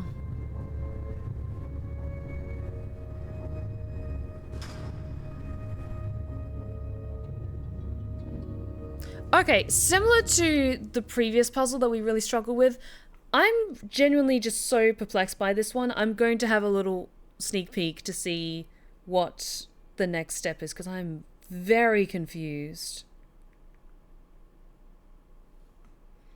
Because we're in the last chapter and I feel bad looking it up, but at the same time, some of the puzzles in this game have been unkind? Or just needlessly complicated.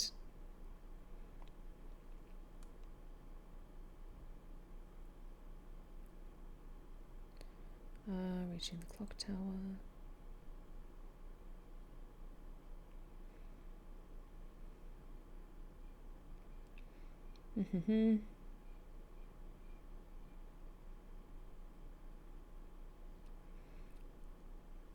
Bench, locked box. Okay.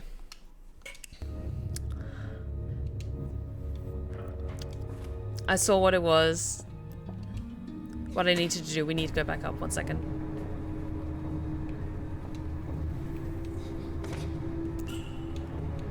So you combine the lockbox with the screwdriver, and that opens the box to get the red button. So we haven't been able to unlock any other boxes with the screwdriver or open locked doors with the screwdriver. So that's why I was so perplexed. I would not have put that together, probably. There we go. Finally.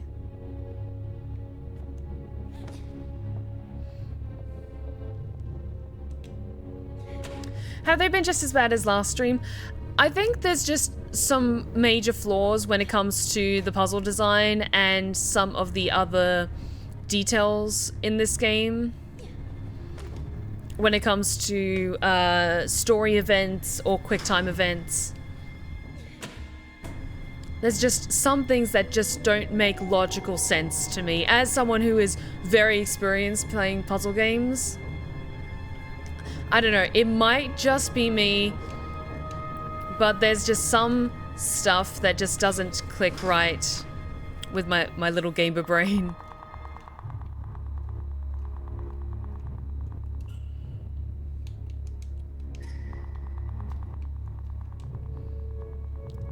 It's a hermetically sealed metal panel. Maybe I can unlock it.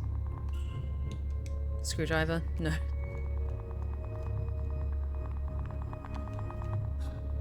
Amanda! No, Amanda! I beg you, please, be yourself. Nothing. She's even weirder than usual. Oh, the other girls. You're here too. So it seems. I have to get you out of here. Go away. At least get yourselves to safety. For goodness sake, Lana.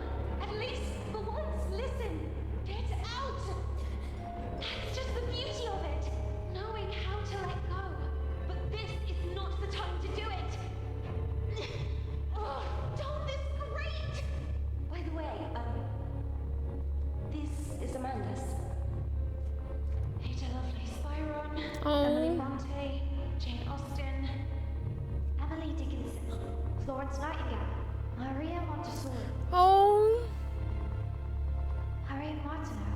Asia, Harriet Tubman, Marie Curie, Virginia Woolf, Emily Pankhurst. Amanda. Oh. I am sorry. I'm sorry I gave in. Now go. Find Carole. Stop all this. We'll be fine. She's right. Get out. But Lana, I won't forget. Now go. Okay. I have puzzles to solve. And bullshit to deal with.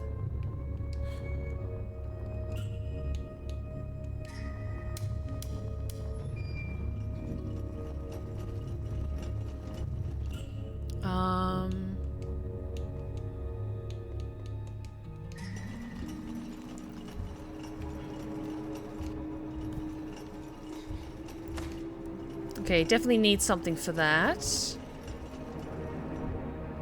But I do have the bolt cutters, so I think I can open that other thing then. I didn't try using the bolt cutters before. Please work. Yes!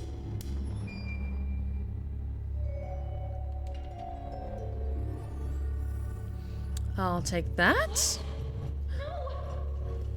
No.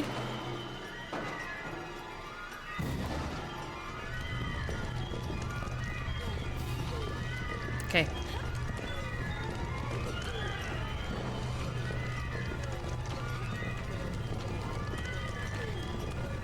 There we go. Oh my goodness. That was too close for comfort. I did it!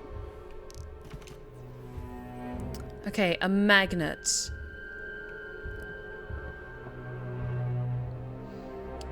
Do we use that on the cog then?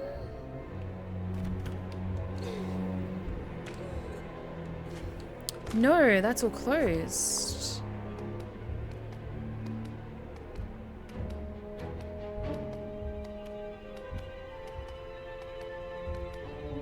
How do we...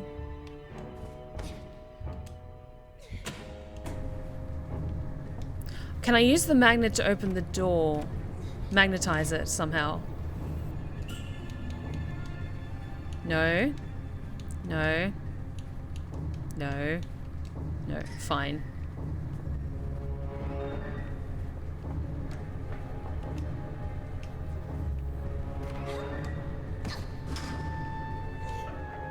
Are they still in there? Okay. Fine, fine, fine. I will go back up to the top and figure out where this magnet needs to go. Or maybe I just have to switch the button again and then the doors will open. Hopefully.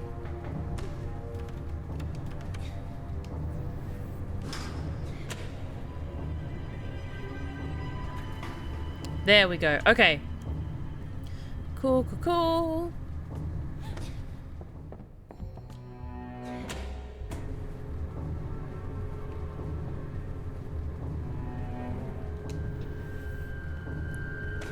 But I'm glad we got to get Amanda back. She's such a sweetie. And a lot nicer than the Amanda in Rule of Rose.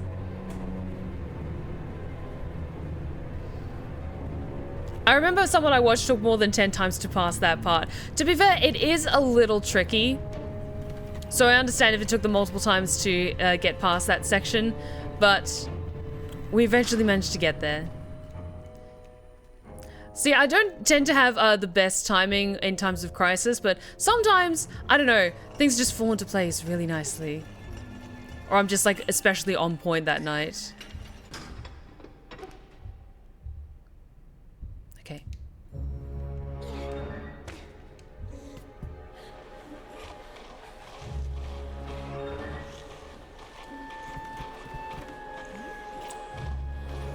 There we go.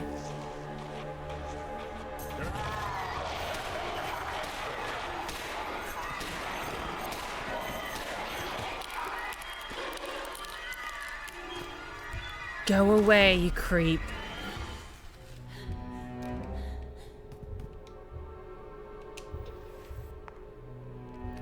Okay, I think we've got the keys. Can we get to the clock tower now, please?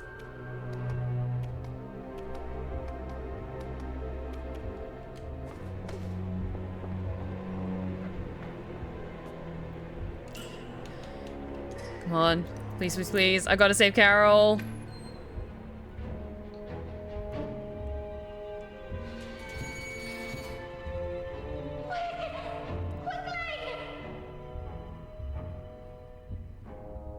Save Amanda too, you bitch. Amanda! Go! Move! No! Save her too! Yes! Yes, yes, yes, yes, yes! Redeem yourselves! Hey! Come on, girls. All together. Hey! Hey! Oh. Come on.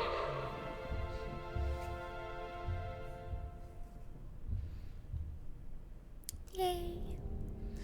Okay.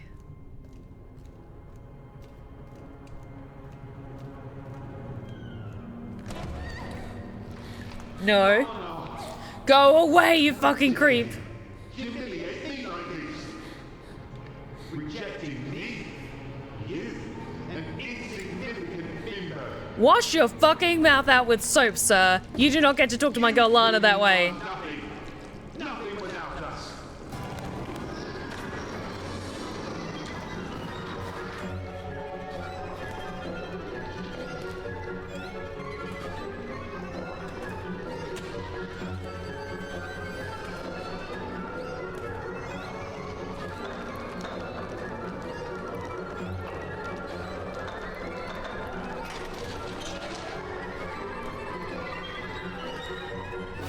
Okay, I didn't know I could get past there like that, so...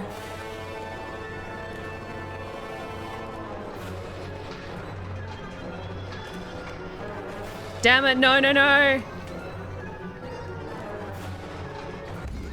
No! I'm so sorry, Lana.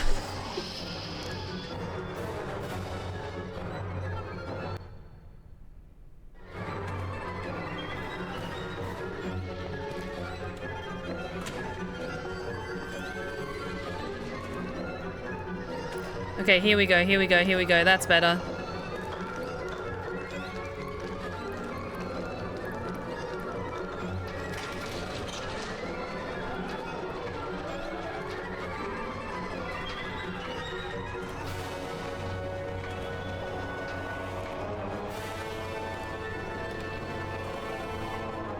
Lana, quick!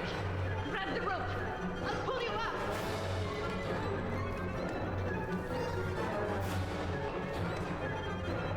The crate! Move that crate!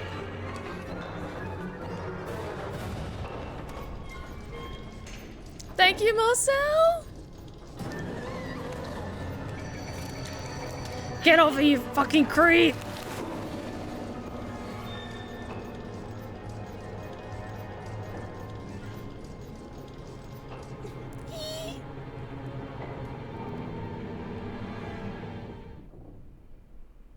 Lana! You did it! Miss Benton, are you okay? I never should have pushed you into the arms of that creep DeWitt. In that moment, Frank, the Rust Man, suddenly appeared from the shadows. Frank! What happened to Carole? What did you do to her? Frank, are you the one responsible for all this? We even have proof. Carole's glasses. Her letters! Wasn't everything destroyed? It's over. It's time to take off the mask. That night, it was you that pushed her. Who are you talking about? Now I remember. He was Oh, stalking no. a suspicious figure. I saw them throw things into the stove. That nauseating stench. Your older queen. Oh, it was her! You. It was you. What? That vague and disinterested attitude of yours. I've been keeping an eye on you, you know. Why did you venture into the park late at night? having wanted to suspend the work all this time, You since lie. that very night. What were you hoping to find? Stop now! The things didn't go well for you, and it was me who recovered the lens from Miss Carol's glasses. You bitch, how dare you? Where's Carole? I know how much she meant to you, Miss Lana, and I'm sorry. I'm really sorry. Oh shit. Accident! Miss Hinman! And you couldn't just let it go and behave like a lady. I hope she dies. Not I hope even she the dies horribly. rich young Scion persuaded you to give it up. The best any woman could aspire to nowadays. I had no such opportunity, but you did. You threw it away. Carole, Carole, Carole! Always Carole! And that other stupid girl. She went looking for trouble. Yes! Fuck him up! Amanda! How? It was me. I freed them. I could no longer be your accomplice. Oh! No! You don't understand. She was running away. She fell. The breach. It all happened by chance. This is why you tried to dispose of the evidence? The wind. If it hadn't been for that damn storm, I would have already recovered everything, and in time. Swept away. And who knows where all that other waste paper ended up? It's really true. There's something all glorious and gracious in the wind. You have to understand me. If the matter had come to light, goodbye to the corporate collective. Goodbye to all this. All this? Do you really believe that all this is what we really want? Reduced to slaughter animals? Locked in cages?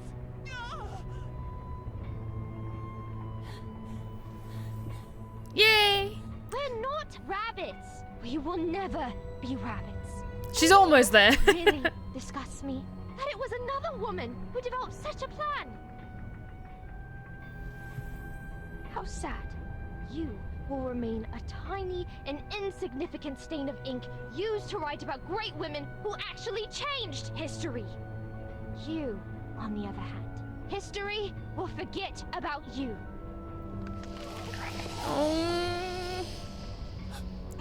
Go, scurry away. Let her go. And Carole? It's over, Lana. No! How could it be over? Carole! Lana, Carole is no longer here. No! There's nothing we can do, Lana. Be strong. You have to let her go. No! Oh, there you go, honey. Fucking with time again. So small. Oh. You can't even accept it.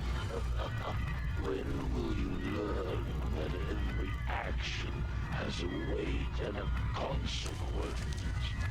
You really have no intention of growing up.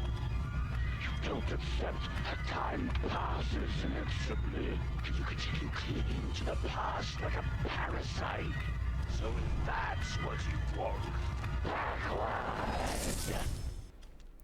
Oh no, are we gonna relive Sweet the last French, night? I am writing this letter in the hope that you will receive it. I have decided to leave this place, once and for all. Here at Bunny Hall, I won't be able to have the future I want. My fate is already sealed. Tonight, precisely 5 minutes from midnight, I will fly a kite in the sky. Look at the clock tower, and you'll see it soaring there. This will be my signal to you that I'm ready to leave this place behind, forever. I've studied Frank's movements.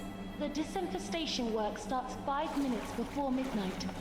5, Frank detonates a first explosion north of the park, just beyond the gate. Yeah, who was that in the yellow? 4. This time, there'll be 2 explosions, one in the east and one in the west at the same time. Was it the headmistress in yellow? 3. Finally, one to the south on the far side of the park.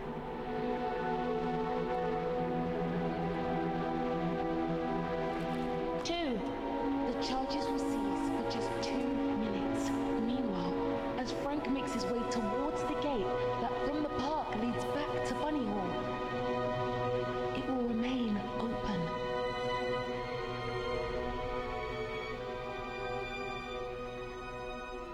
Two minutes from midnight. Just enough time to get through the gate. And go all the way to the south side of the park. And finally away forever from Bunny Hall. Okay, I think Lana was in the yellow and she was so heartbroken that she found the letter. 1. Oh. Frank will close the gate behind him. That will be the point of no return. Carole! What do you think you're doing, miss? No! Please! What is all this nonsense?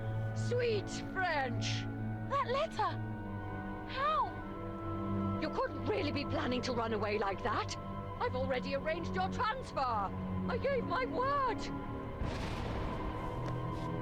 I beg you! You are grounded, young lady. And thank the heavens that I figured all this out just in time. No!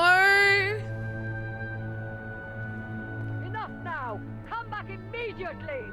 I won't say it twice. I beg you. Let me go. You are a disgrace. No!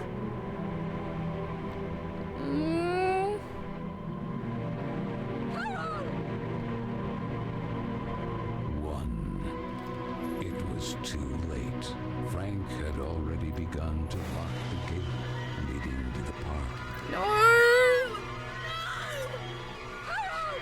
Stop immediately! Leave me alone! Damn you, Carole! That's dangerous! Come back immediately! Oh no. No, no, no, no, no. Carole! No!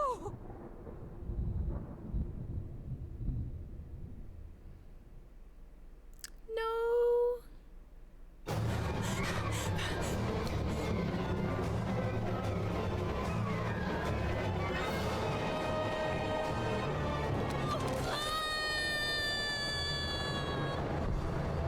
Carole, I'm so sorry. No. You deserve so much better, sweetie.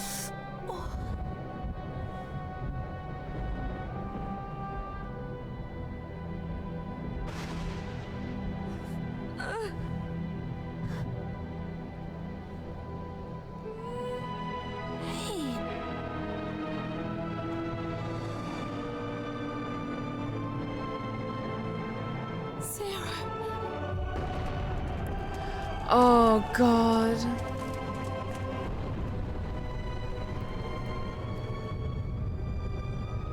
And that's how she died. Shit.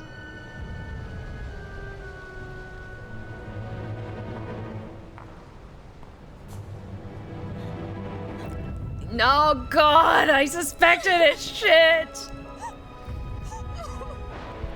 No.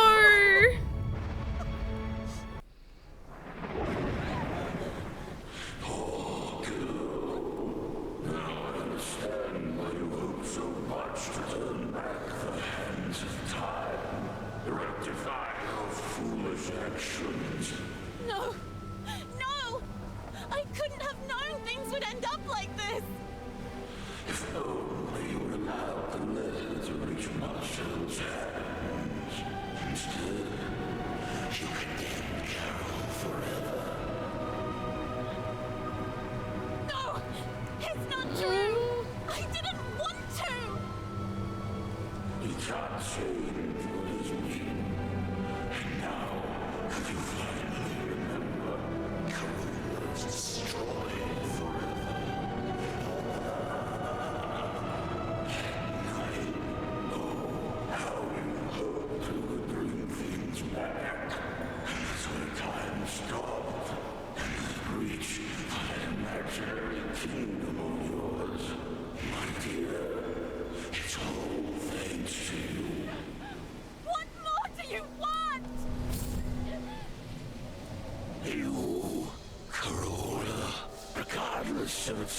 Haliotis, the kingdom is still yours by right. Grant me Corolla legitimately. No, go away! I'll give you the gift you desire most of all. And what would that be? That all of this never happened. I can wipe it out forever. Bringing things back. Isn't that what you wanted? And take you back to those forgotten happy days. I will grant you your mother for all eternity. No. The clock is ticking furiously. My mother? You have my word. No, don't do it, Lana! For fuck's sake! I feel like for fuck's sake, Lana has been my mantra a lot while playing this game. Oh, on the horizon was a whale, a beach whale, I think. Oh. The place immediately seemed familiar to her, and she began to look around. Yet her memories before that were hazy, so much so that she couldn't explain how she got there. Oh no. Cash register won't open. A security system against theft is likely installed. Maybe the shop is closed. This reminds me a lot of Sophie's shop from Howl's Moving Castle. Hang on. I recognize those birds. Oh my god. I feel so bad for Carole. Last one shows that the number is 80 for the last customer. Hang on. Looks like the blueprint of a little toy umbrella. However, it's still incomplete. Hats of excellent workmanship.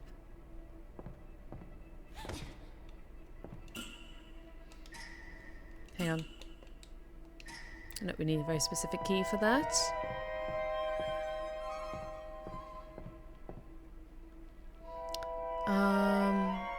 Okay, it was number 80, I think. Hang on, can I turn that crank?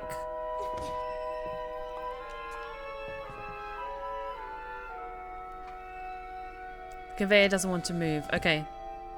Something seems to have generated a false contact.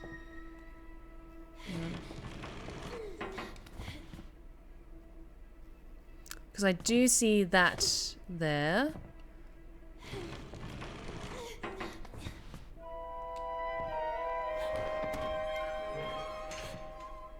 Strange, nothing happens. Okay, it's got to be something I'm missing. Anything else here?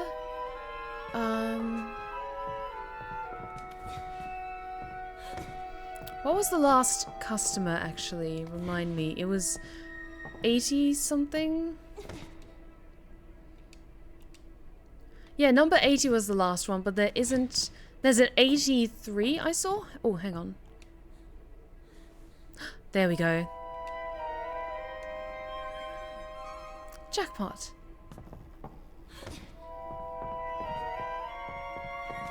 Now will this crank work?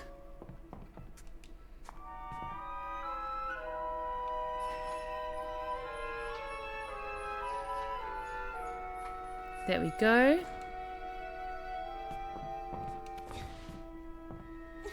Oh, hang on.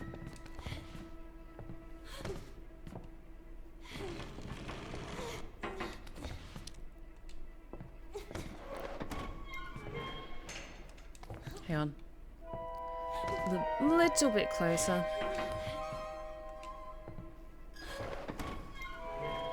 Ah, okay, it's got to be right there.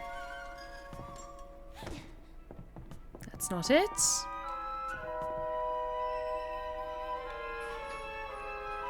Ah, okay, fine. Hang on.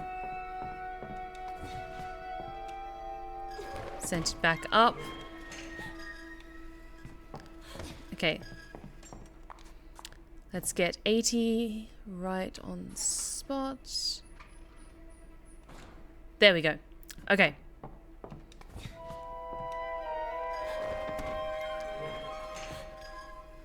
beautiful dress, I must say.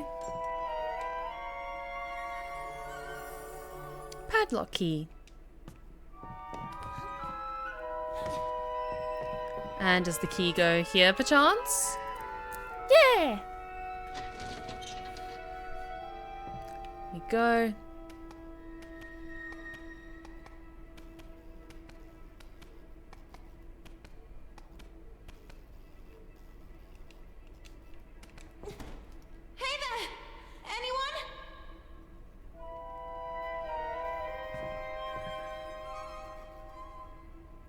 That electrical switch makes me nervous. It's locked. No.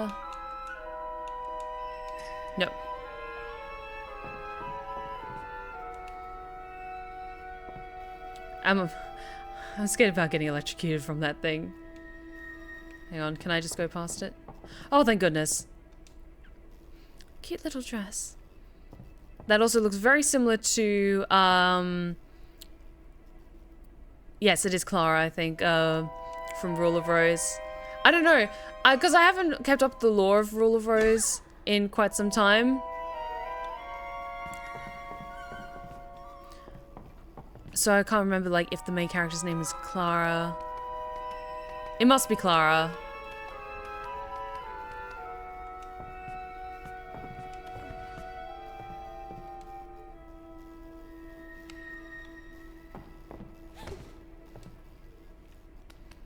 Okay, because it says there's a short circuit somewhere.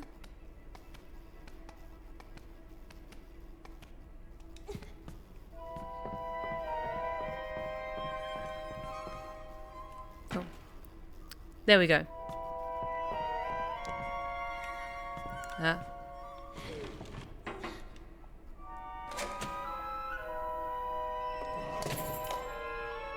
Okay, that's unlocked. Hopefully there's a key in there, perchance?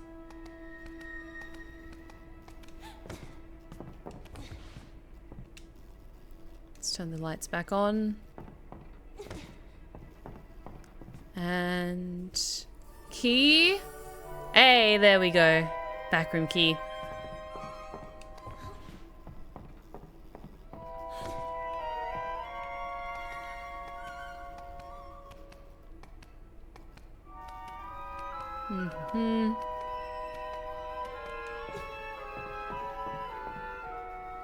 And backroom key goes to the backroom door.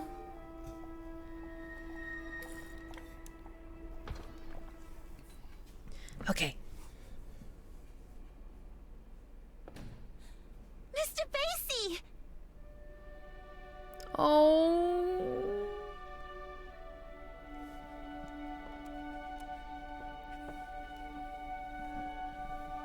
Mr. Basie! I remember you. Merry Christmas, my child. Mom! Oh no! Oh my heart. Oh. I knew you would remember him. You wouldn't leave him when you were little. Do you like his new outfit? Now he's a real English lord. I didn't have time to finish his umbrella.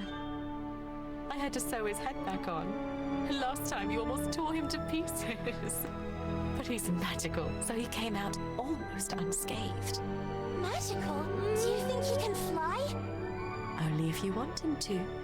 Then he has superpowers! At your service, princess. Do you think he can also heal you? Lana.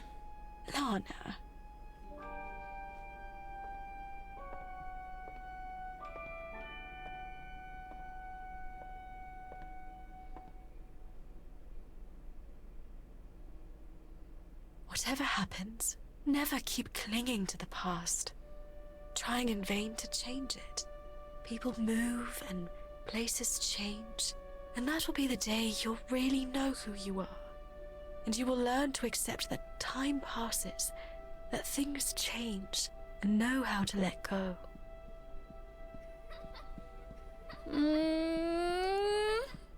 Don't do this to my heart. And when you least expect it, you will see me in every choice you make. in the smallest gesture. Even if the sails aren't hoisted, it doesn't mean the wind isn't already blowing.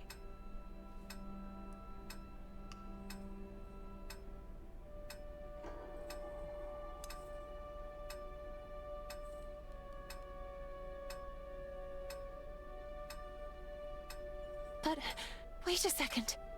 Even if the sails aren't hoisted, it doesn't mean the wind isn't already blowing.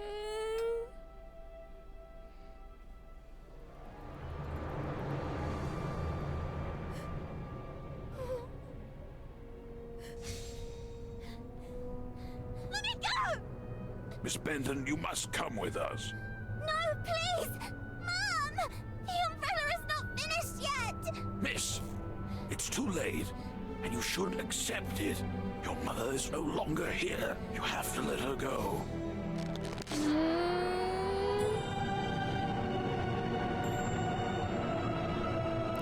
Lana.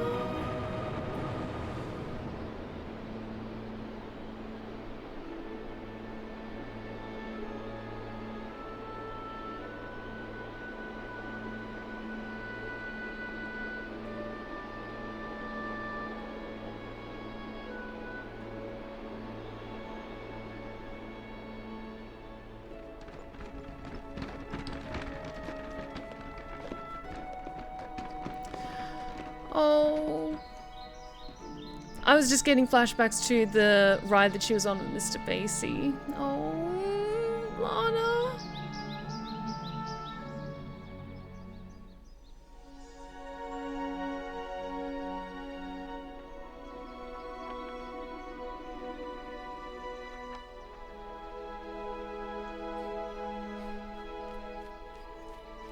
Oh, sorry. That is fine. Hey, you're new, right? I'm Carole. Lana. I know, I get it. It's hard at first, but in time, things will get better. You'll see. Moreover, have you ever seen an estate with an enchanted park? Enchanted? Oh, yes, Corolla. It's full of trees, roses, and cute rabbits. Come on then, follow me. I'll show you.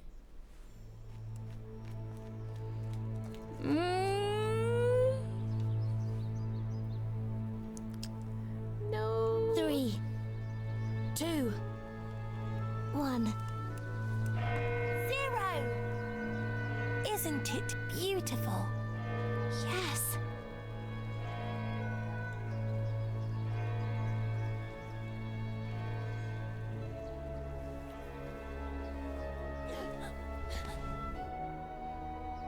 My sweet Lana, I have to go, please. Let me go.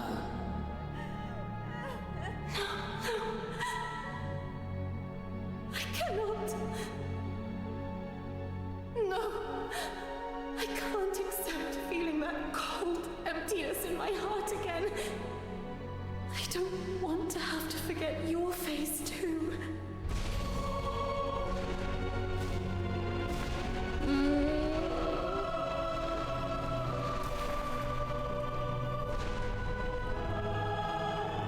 Oh, Basie. No, not while you're around. But what could I possibly... People go, places change.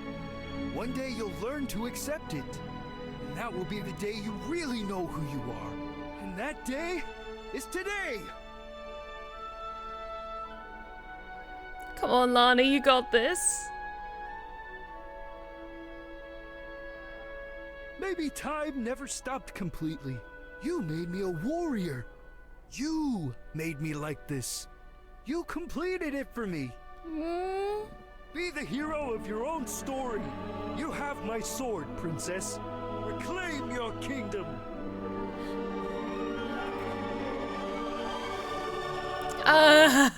My heart can't take this.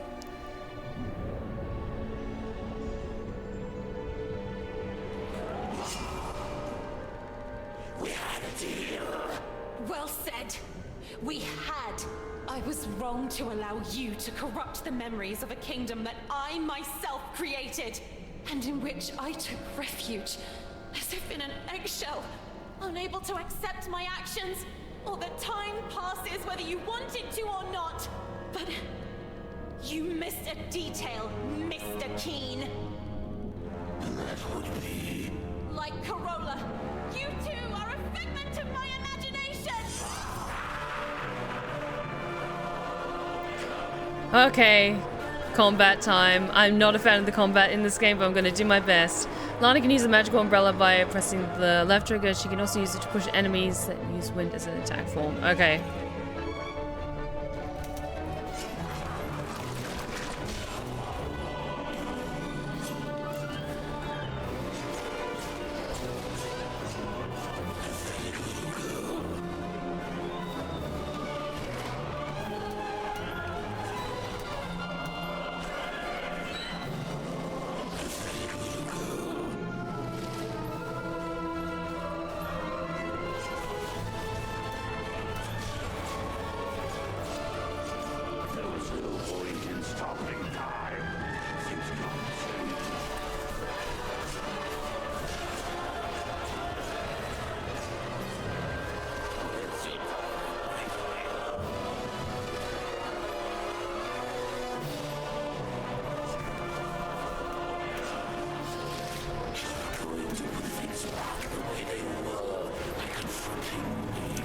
Oh no, this is gonna get tricky, I can tell. I'm in a glass case of emotion, same here. Damn it.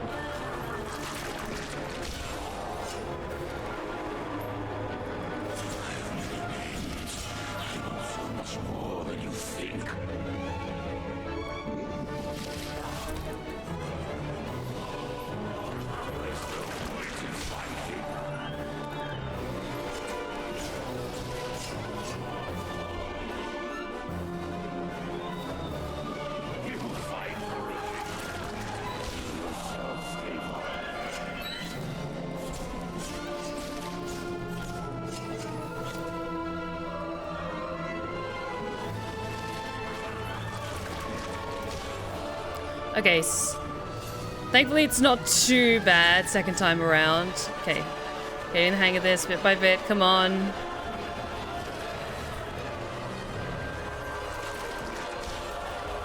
Okay.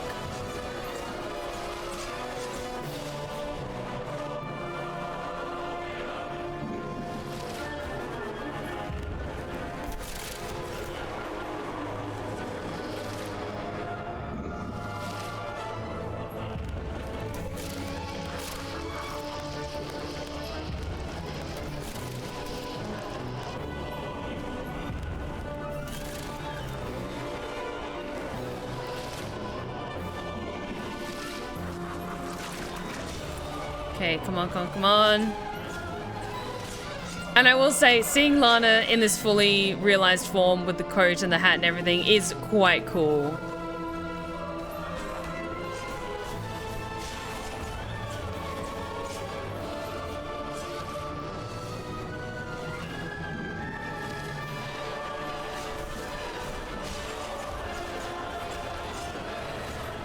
Almost there, come on.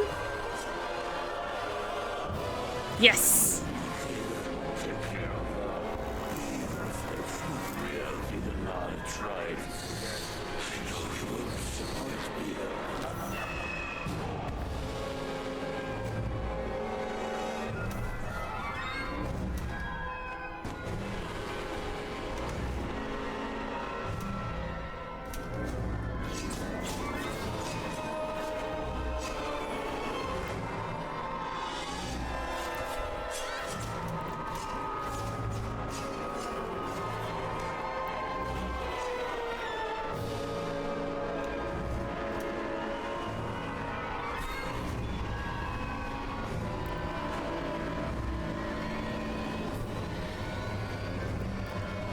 Trying to heal a little bit.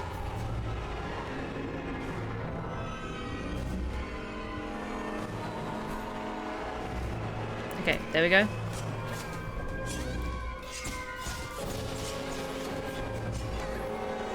Okay, let's heal up a little bit more.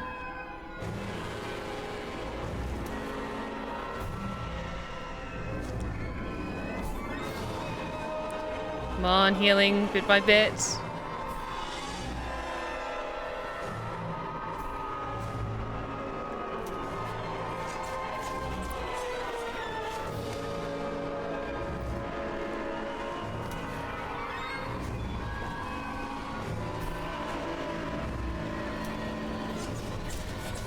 Yes!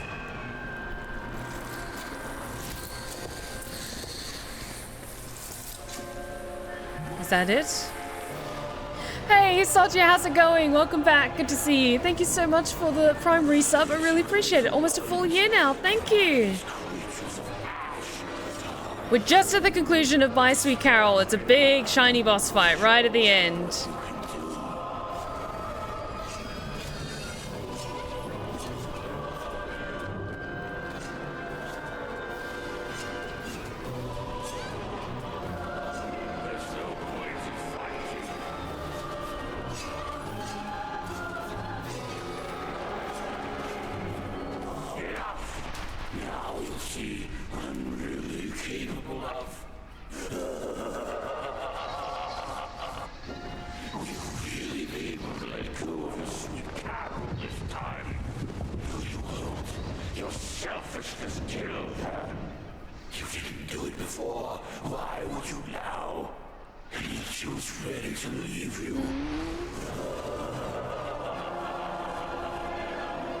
Oh, you creep. Go away.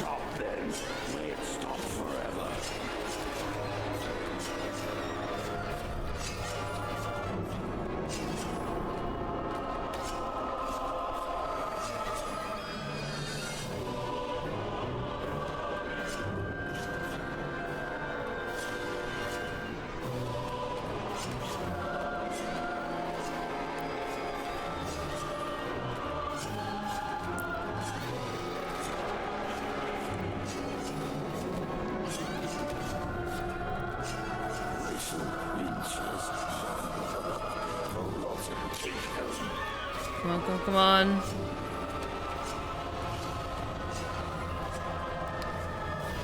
How do I beat you, though? Because I'm just still hitting the bunnies, but... Okay. I was wondering then if I could use the umbrella to push the lasers back at him, but no, that doesn't seem to be how this is done.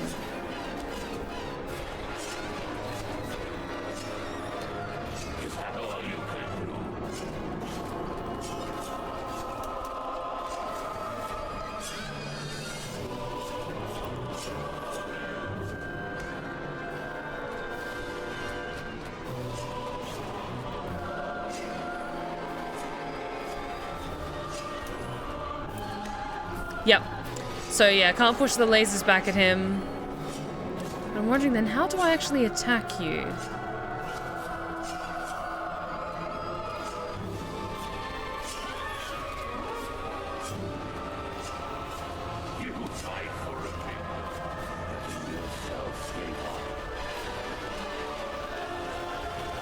Oh no, wait, I can jump and attack. Okay.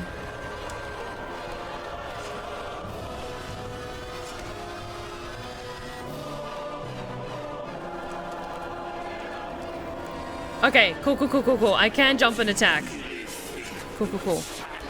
Because you could only jump in bunny form and I couldn't transform, so that's why I was like, huh? How do I actually beat you?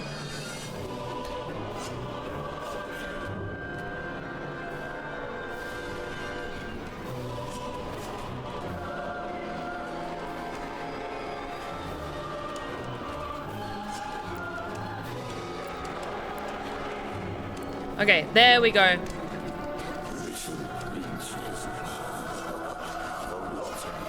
There we go.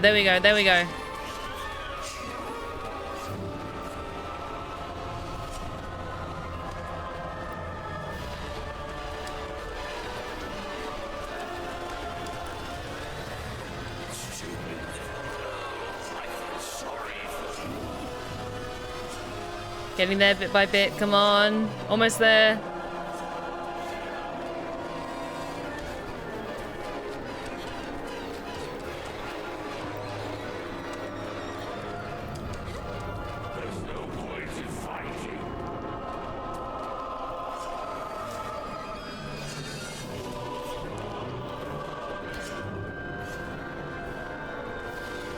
There we go. Yes.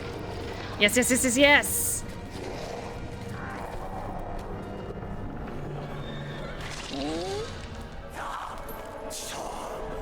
It will change what happened anyway. It will change what happened to Carole. I have given you a once-in-a-lifetime opportunity to reunite with your mother. My mother is and will always be part of my past, and I will continue to keep her vividly in my memories for the rest of my life. But I will never be left behind again. No! I will go on! Okay, you win this time. Corolla will be allowed to flourish again, but the breach will remain there, unchanged, over time. I'll be back. It's just a matter of time.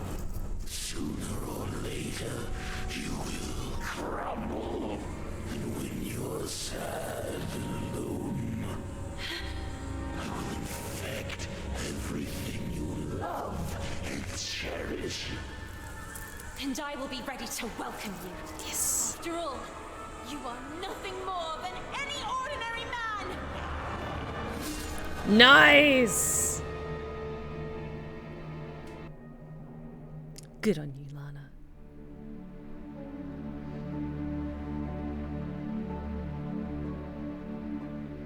Why do I feel like I'm reliving a moment I've already lived? You, me, on this bench?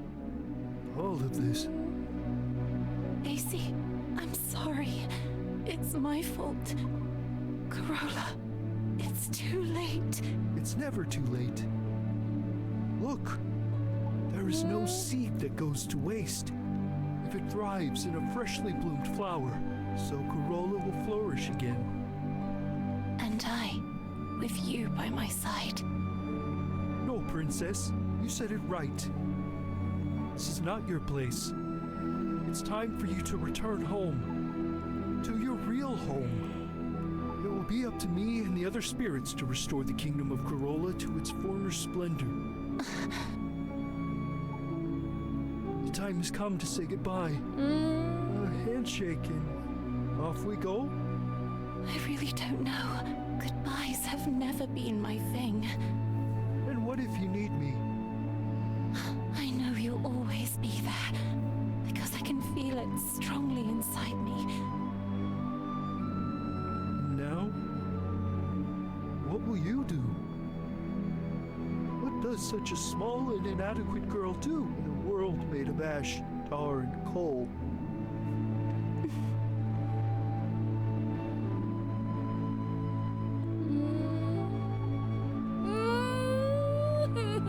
She'll grow, she'll live, and she'll make her voice heard loudly. I leave to you, my shining soldier, the task of rebuilding Corolla. Lord Basie, Prince of Corolla. Me? A prince? Thanks, my friend. Thank you for everything.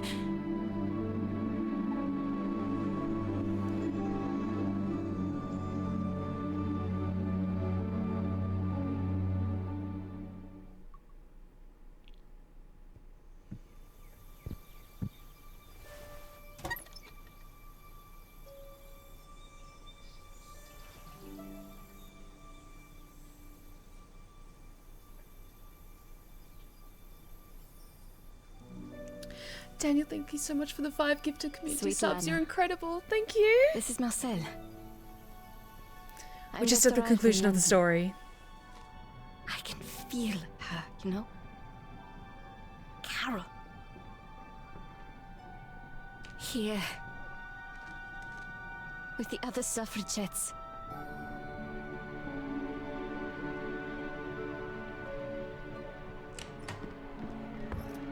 Ready?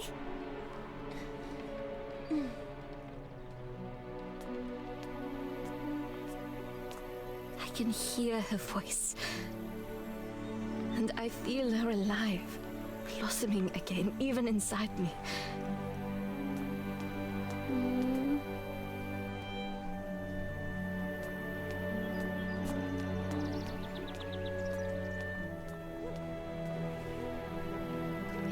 is true. There is no seed that goes to waste if it thrives in a freshly bloomed flower.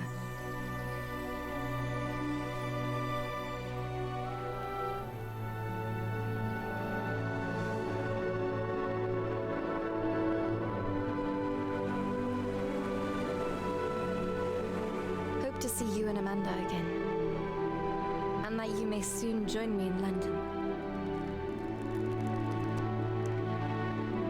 It's true that here on the streets, when the wind picks up, it's frigidly cold.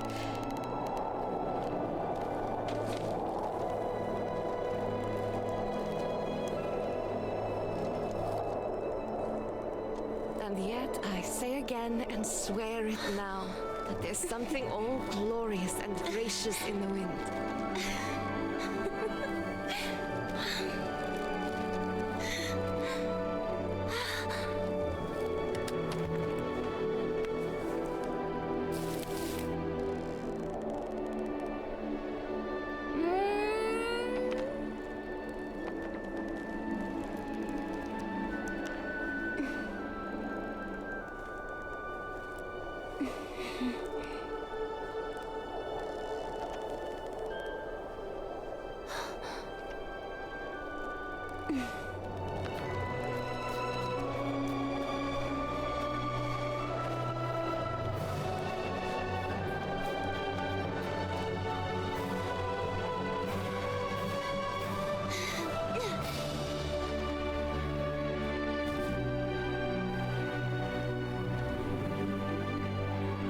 After all, what did Carole always say? When things don't go the way we want, try to see them from another perspective.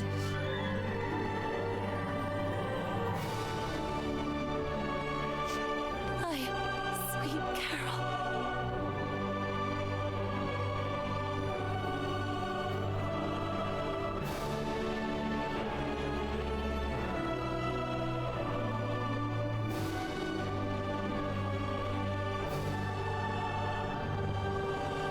It all starts and ends with a girl, too small and inadequate for that world of ash, tar, and coal where she was born. After all, in a world furiously ticking away like a crazed clock, what can a little girl do? All by herself.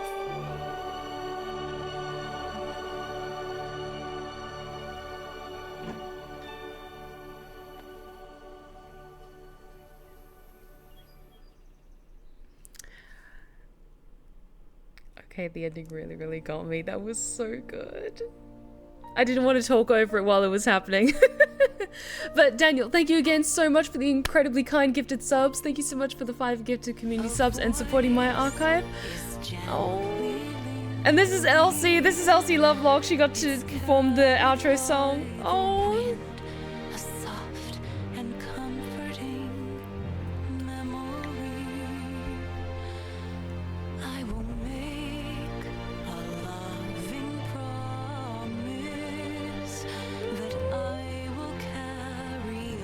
I'm gonna save my thoughts until we get back to the main screen, because I have a lot of thoughts about this game, but this song is so lovely. The ending was so lovely.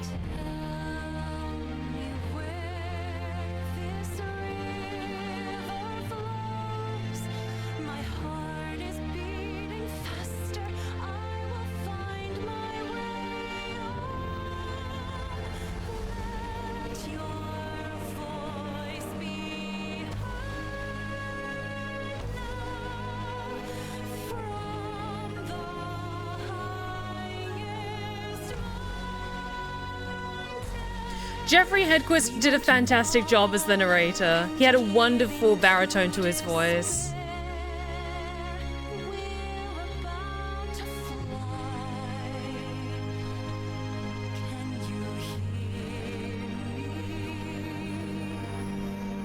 Your voice, you're gently whispering.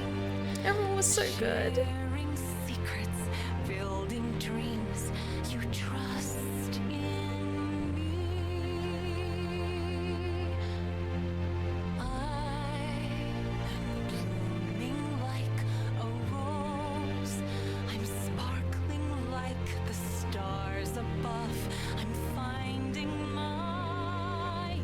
I just want to listen to Elsie's beautiful voice, I'll be honest. Oh, this is so good.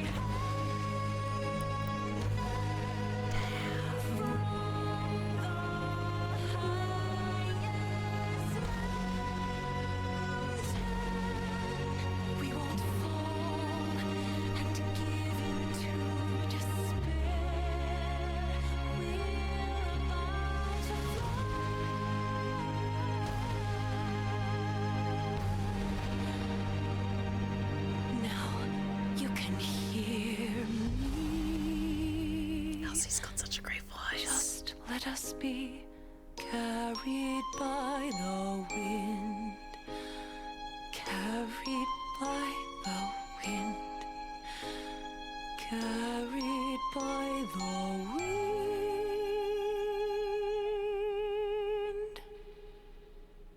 Such a beautiful voice. Fantastic work, Elsie. You were so good.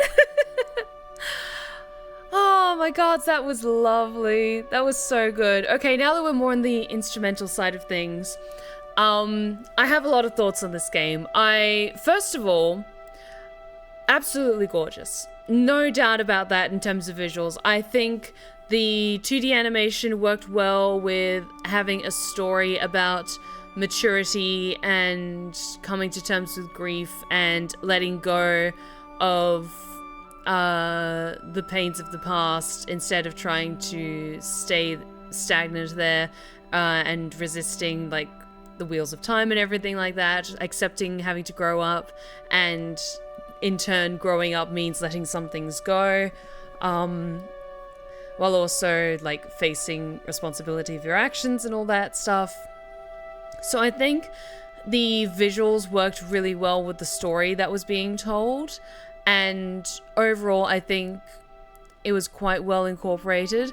I will say the intro and the outro with like the storybook and everything like that, while it's definitely harkening back to Disney animation, and this was obviously very inspired by Disney 2D animation, those moments in particular, especially with the book being in a clock tower, reminded me more of the intro to Thumbelina. Because I've watched all of the 2D animation Disney movies, but I especially watched growing up The Swan Princess and Thumbelina.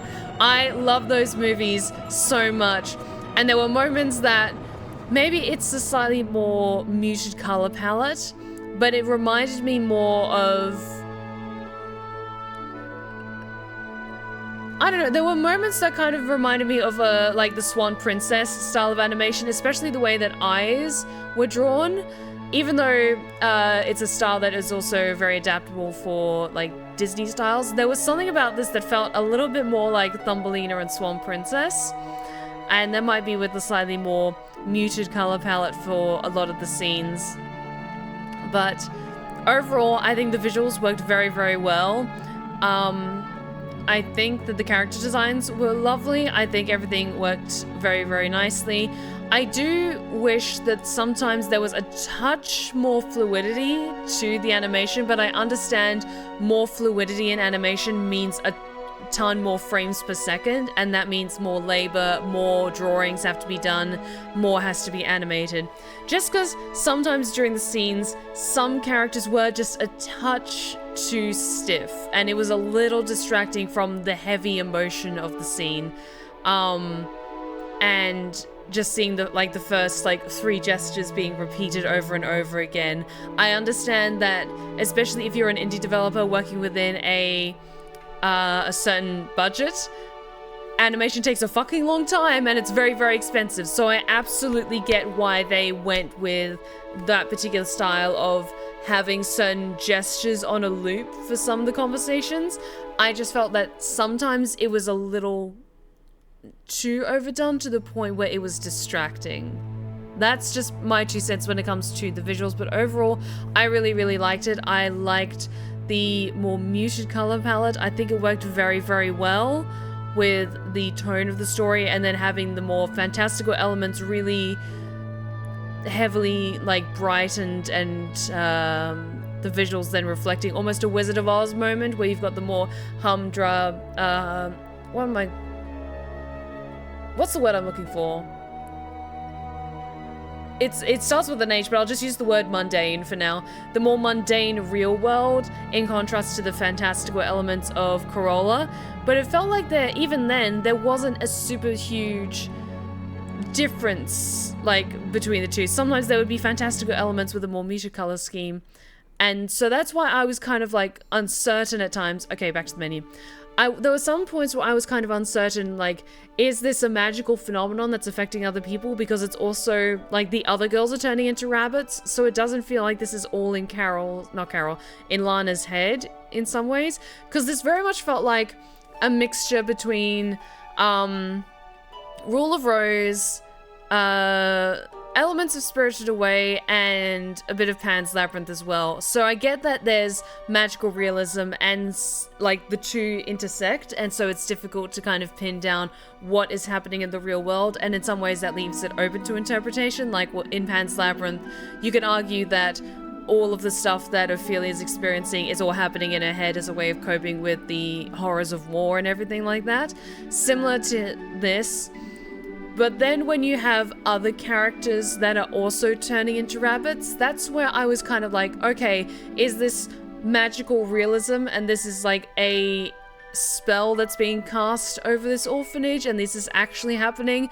Or is this, like, I was very much picking up on the metaphor of like the girls being turned into rabbits and being treated like livestock and being like in cages and subdued and everything like that. I absolutely get that. I absolutely get that.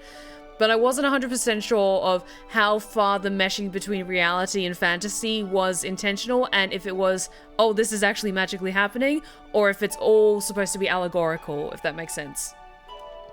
I have a lot of hot takes, but honestly I think the game was perfect, especially for a studio's first game. Some of the puzzles could have used one or two less steps. The game design part of me wants to say they should have used boss phases for earlier chapters, like the owl and getting used to those controls, but on the other hand, it works as is.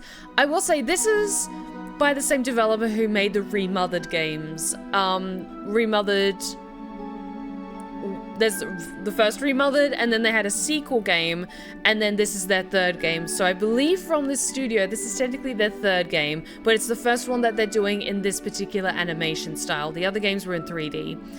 But they were also very much having callbacks to Clock Tower, and I think even Haunting Ground a little bit as well. So I absolutely applaud the studio and the developer for having exquisite taste in games, because Rule of Rose is absolutely fantastic and so underappreciated, and I fucking love Haunting Ground so much.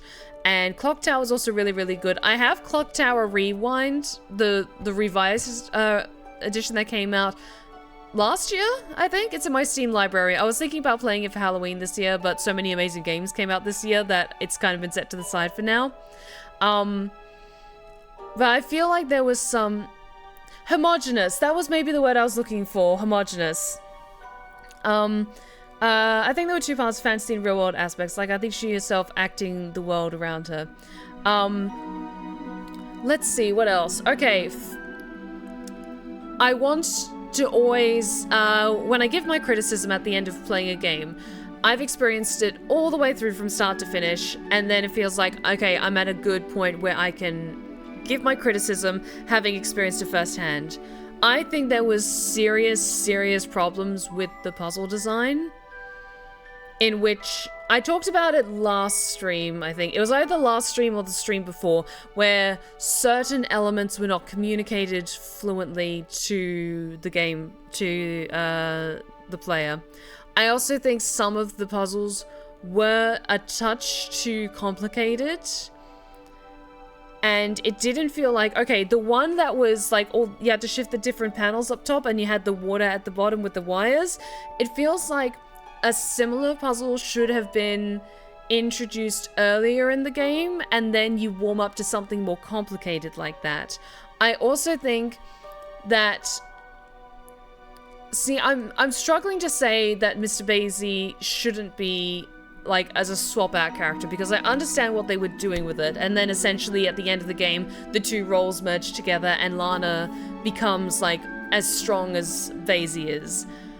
I absolutely get that. I just think that during that first and only major fight you play as Mr. Basie, I was essentially button mashing so hard that my wrist was starting to hurt.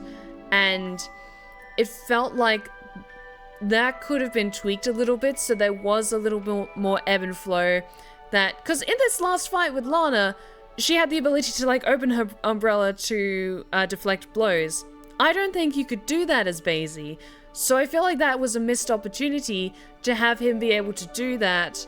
And then maybe an additional smaller boss fight, maybe say you're fighting against, I don't know, a manifestation of the other girls at the school, the bullies or something like that. Or even have a fight with Miss Fisherin in a more like monstrous kind of form, and then that makes that sweeter moment all the better, because it's essentially like a boss fight redeemed in a way. But I feel like there was some pacing issues when it came to the level of progression when it comes to the puzzles, because I genuinely love puzzle games. I really, really like puzzle games. I'm a Professor Layton girly. I love me a good puzzle game. But it feels like the puzzles felt tedious at times, and that is never a good sign, because it feels like the game is just trying to pad itself for time by making you zigzag back and forth, and modern gamers or experienced gamers can smell that like a shark smells blood in the water. We can tell when something is by design just there to purely like make things stretch out the game length, and it kind of ruins the experience a little bit. And I don't want to come across as overly harsh, but I think that this game was relying so much on the beauty of it and the visuals and how wonderfully charming it is, because it is a beautifully charming game. I will say that is one of the biggest things. It has so much charm and love put into the visuals. However, level design wise, and this is saying my opinion as someone who is an avid player of video games, not as someone who is in game development, I cannot begin to wrap my head around how tricky level design is in a game developer role. But it feels like there wasn't a smooth progression in terms of the slow increasing difficulty of puzzles. It felt like just a touch too clunky, and the thing is, I struggle to find on how I personally would improve it. I do think at some points the reaction time for QuickTime events was quite unfair, especially that escape moment in the... where was it? It was like in a sewing room or something like that, and you had to be very, very, very, very quick in rabbit form. That was driving me up the wall because it felt like there wasn't enough, like an extra beat of reaction time, or it wasn't communicated clearly in the animation of the enemies. Because that's the other thing.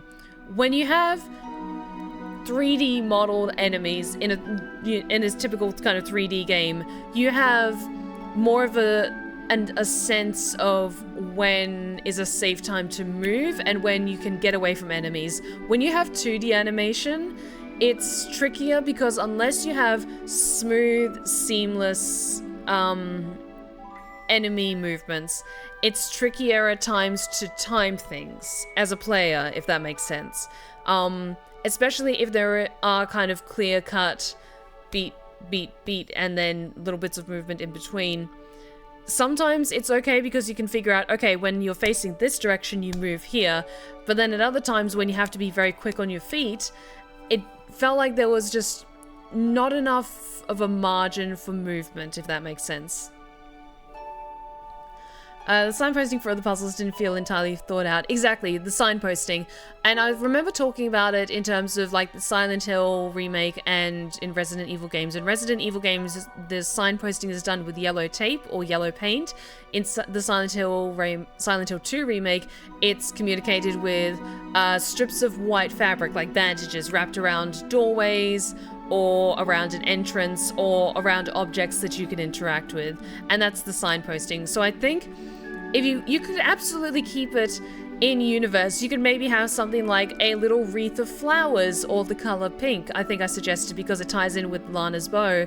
You could have like pink flowers around a doorway, or a pink ribbon, or like a splash of pink paint or something like that, or a pink label across a box or something as an indicator of this is something to keep an eye on, or something that you maybe need to keep in mind to return to later. And then it makes it slightly better for the game, for the player experience, that those little things kind of click together a bit more seamlessly, if that makes sense. The oil drum in the mine especially, if I did not look that up, I would not have got it. And that, I think, communicates to me just something was lacking in the level design, especially in that section. Every chapter felt like it's had a gimmick puzzle like Portal when they all should have been spaced out. Because I absolutely understand that having a set obstacle course of sorts for each location, that is like just raw game design when it comes to side-scrolling kind of puzzle games like this. But it felt like at times like either the puzzles were way too short, or they were not as well designed as they could have been, or they felt needlessly long and you're constantly zigzagging back and forth. The section in the mine in particular was driving me insane because there's, I don't know, there was just something about it that was driving me up the wall. And also the autosave, I think, could have been a little bit gentler. I think there were many times where I'd gotten past a difficult area only to die and have to go back all the way to the beginning. That was a touch unfair. And on top of all of that, the fact that the first time we were playing this, we got a bug so bad, I literally could not progress the game and we had to call it early that night. And also on top of the fact, I then had to go back and play through the whole game from the start to get to that point because I was soft-locked out of progressing.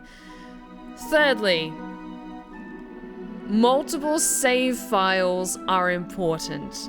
I understand that if you want to have a thing like it's just the one save file that you just auto-save on top of that.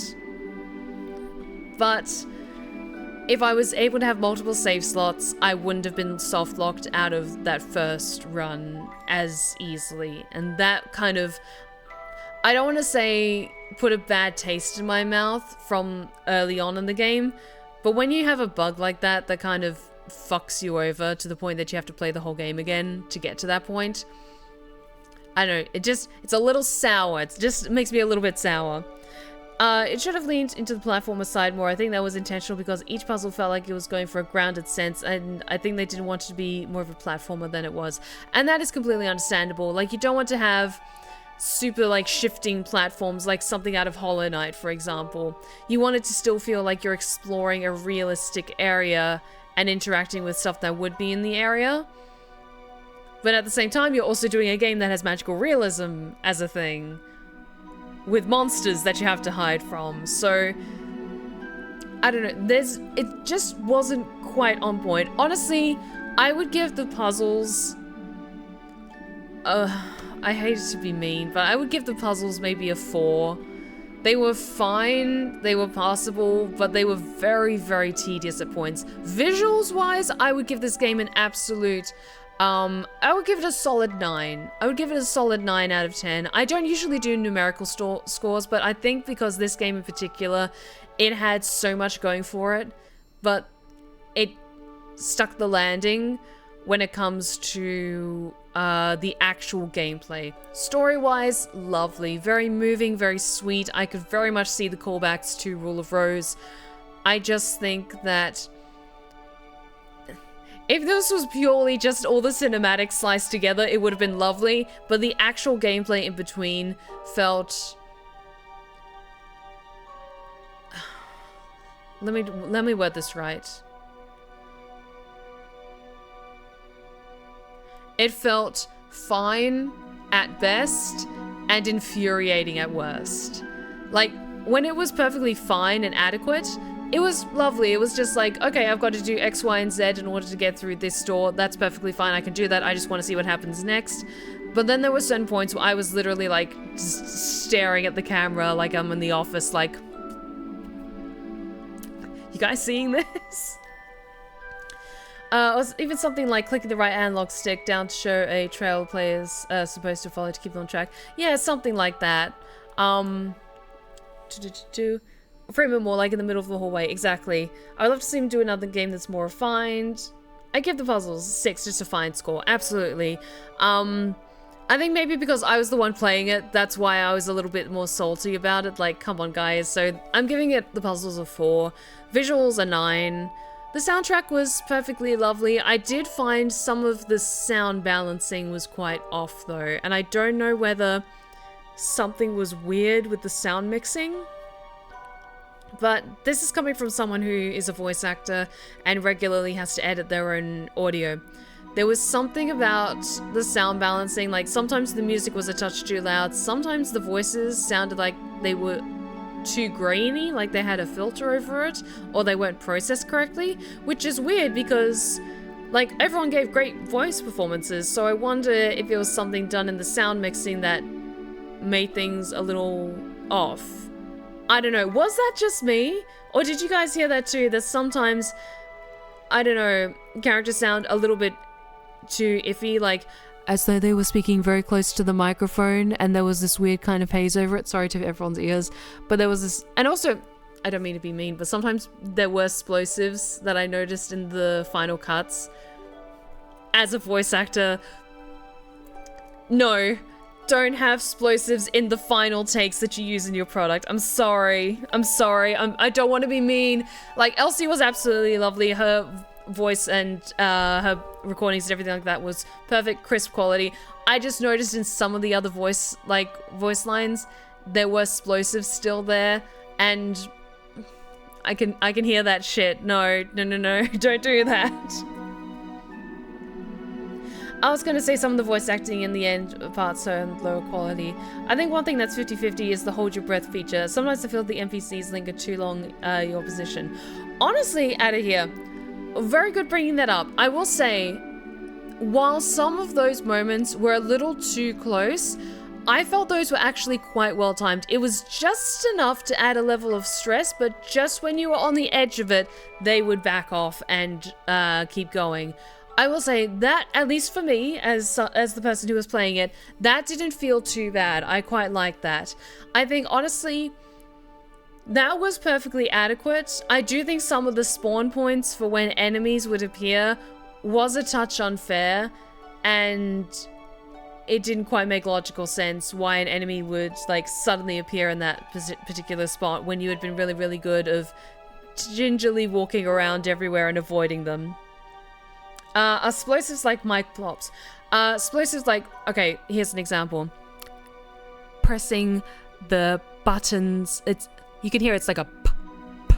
It's when air hits the microphone, and so it's particularly these with P's and B's. It's when your lips make that p, that pucker noise, and you're blowing air out. So sometimes when you're a voice actor, you might get into a really heated moment and it's the p, p, p, and you accidentally do that into the microphone. It's the fucking worst because you got to do another take, especially if you're given like a really passionate performance. But if you get those explosives, it is so clear when from an audio mixing point that it's also very, very hard to fix. I'm not sure how you can really fix it in post. So there were a couple of times where I noticed that I was like, stop that. Don't do that. That's why I always try and have a pop filter. Absolutely, like, I'll lift it up, guys. You can probably see, like, I have this kind of, like, semicircle around here, and then I have my microphone inside of it. So that's the pop filter that I have on mine, which helps with lessening, but I'm sure plenty of times while I've been streaming, I've accidentally, like, sent a few explosives that direction. And I've done it as well when I've been recording, is doing those, I don't know, it's just like that little bit of air that just hits the microphone in the wrong way that just ruins a take. Okay, I'm trying to think, is there any... Can you think of anything else that you want to talk about in regards to this game? Because I'm kind of thinking I've given most of my thoughts about it. Overall, I liked the experience, but I'm not going to say I loved it. I think that visually, it's fantastic. I would really, really like to see this developer do more games in this style with this kind of storytelling and everything. I just think that they need to have more people on deck when it comes to level design, or maybe do more beta testing and tweak some things. I also think that 1 or 2 more boss fights with the boss fight mechanic of using the umbrella would have helped to make things a little bit more smoother. Because if you're like me and you are playing this game not all the way through, because this game is 12 hours or something like that? If you've only got 2 boss fights or 2 fights where you're using a particular mechanic, and say you have a week between playing games, even though there is like a brief tutorial, you still have to re-familiarize with the gameplay. So unless it's a regular mechanic that's built into it, I don't know, it's just not quite there. I will say, a game that does have really, really good fairy tale vibes while feeling much more consistent in terms of tone and difficulty scaling and design overall is Little Goody Two Shoes. Also by a small developer, Astral Shift. And they're currently working on another game called Hell Maiden, I think, which is a mob... it's like a deck builder mob game, so I'm not going to probably stream it just because I prefer to stream more narrative-focused games and RPGs and games like By Sweet Carole and Little Goody Two Shoes. So I don't think I'll play their newer game, but if you want a game... I feel bad recommending another game when we just finished one. But if you want a game that has a fantastic overall experience, it's a little bit more... action focused, but it's got a similar thing of like having to go back and forth to find things to unlock doors and solve puzzles, but it feels much more tonally consistent, and the puzzles feel much more balanced. It's still challenging, don't get me wrong. I recently replayed it a couple of weeks ago from the start to finish, and still was able to get through everything perfectly fine. Still enough of a struggle that I still felt like anxious and quick on my toes, like I had to be quick and careful against enemies and stuff like that. But it had felt like it had a much smoother development in terms of like puzzle difficulty and challenge and stuff like that, while not being distracting from the main game, if that makes sense. Honestly, everything I wanted to say about this game you've already said, so I don't know if there's anything new I can add to the conversation. It's all good, it's all good. The story was great. I think it brings back memories of old Disney shows that aired on TV. Oh, absolutely, I can absolutely see that, especially that... I know, there was something about the straight-to-TV Disney TV shows. I remember watching the Little Mermaid TV show especially, and the Aladdin one. The Aladdin one was so good. I watched the Aladdin one so much. I had my first fictional crush from the Aladdin series. And of course it was the giant plant monster played by Ron Perlman, but that's another conversation for another day. Arbutus, that was his name. He was my first fictional crush. I think I was like 5 years old, and he forever changed my brain chemistry. I'm so glad Bingus isn't here and she can't judge me. God damn it. Gargoyles! God damn it, that was such a good series. I didn't really watch it so much growing up because I don't know whether I was a little too young for it, or it didn't instill my attention at the time. Because when did it come out? Because I'm a 90s baby. I'm old. I was born in 91. So I wonder if it was coming out when I was maybe a touch too young to watch it. And so I didn't really grow up with it, but I remember watching the Little Mermaid TV series and the Aladdin TV series. Desdemona made me swoon when I was small. You have wonderful taste. Like, she was a baddie. She was a straight up baddie. Oh my god, I need to watch that series. I need to watch that series again. You know what? Listen, if the Amazing X-Men got an amazing revitalized modern TV series like that came out a year or two ago, why can't we get that with Gargoyles? I'm just saying, please.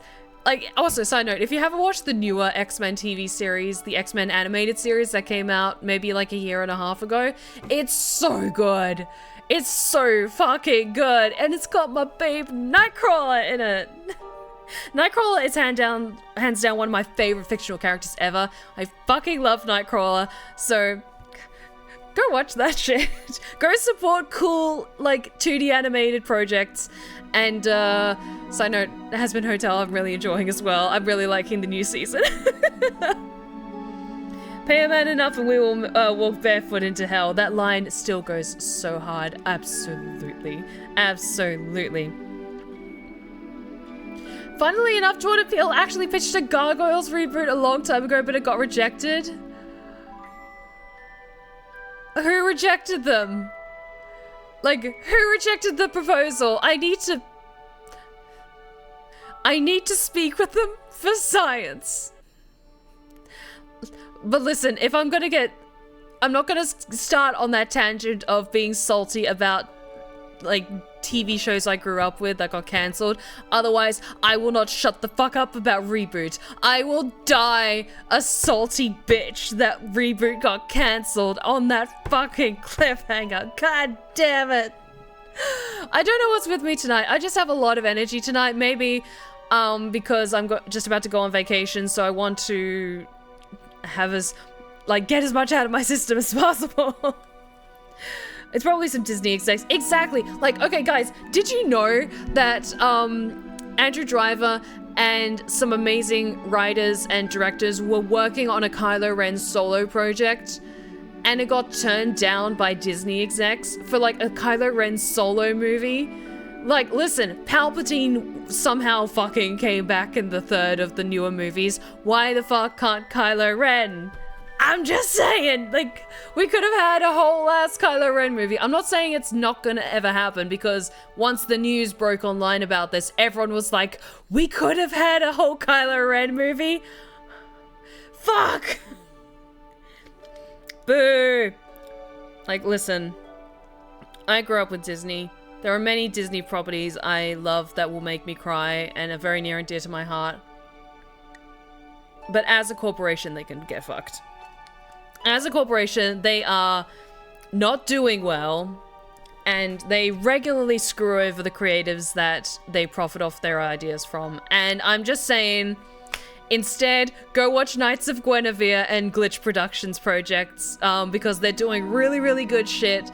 I understand if a lot of TV shows with, especially audiences that are mostly teenagers or younger audiences, sometimes, like, I don't know, you feel like they're a little bit overhyped, but honestly, projects like The Amazing Digital Circus are so fucking good, and Has Been Hotel, for all of the criticism that I've seen levied against it, I really fucking like it. I think it's fun. I love musicals, and the latest episode, I said it before, I'm an Alistair girly, and I was fed. I was happy.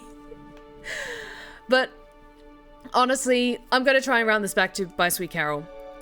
I want to keep supporting independent games, independent publishers, and independent projects as much as I can by showcasing indie games on my streams, as well as big AAA titles that I'm really excited for. Like, I really, really, really love Silent Hill F, but I also want to play games like By Sweet Carole because I want to give attention to smaller publishers. And then when we have games like By Sweet Carole that are enjoyable, but they're not as polished as I would hope they would be, I feel comfortable then offering constructive criticism and saying, I really love this, I want to support more games that you make, here are ways in which you can improve in future games.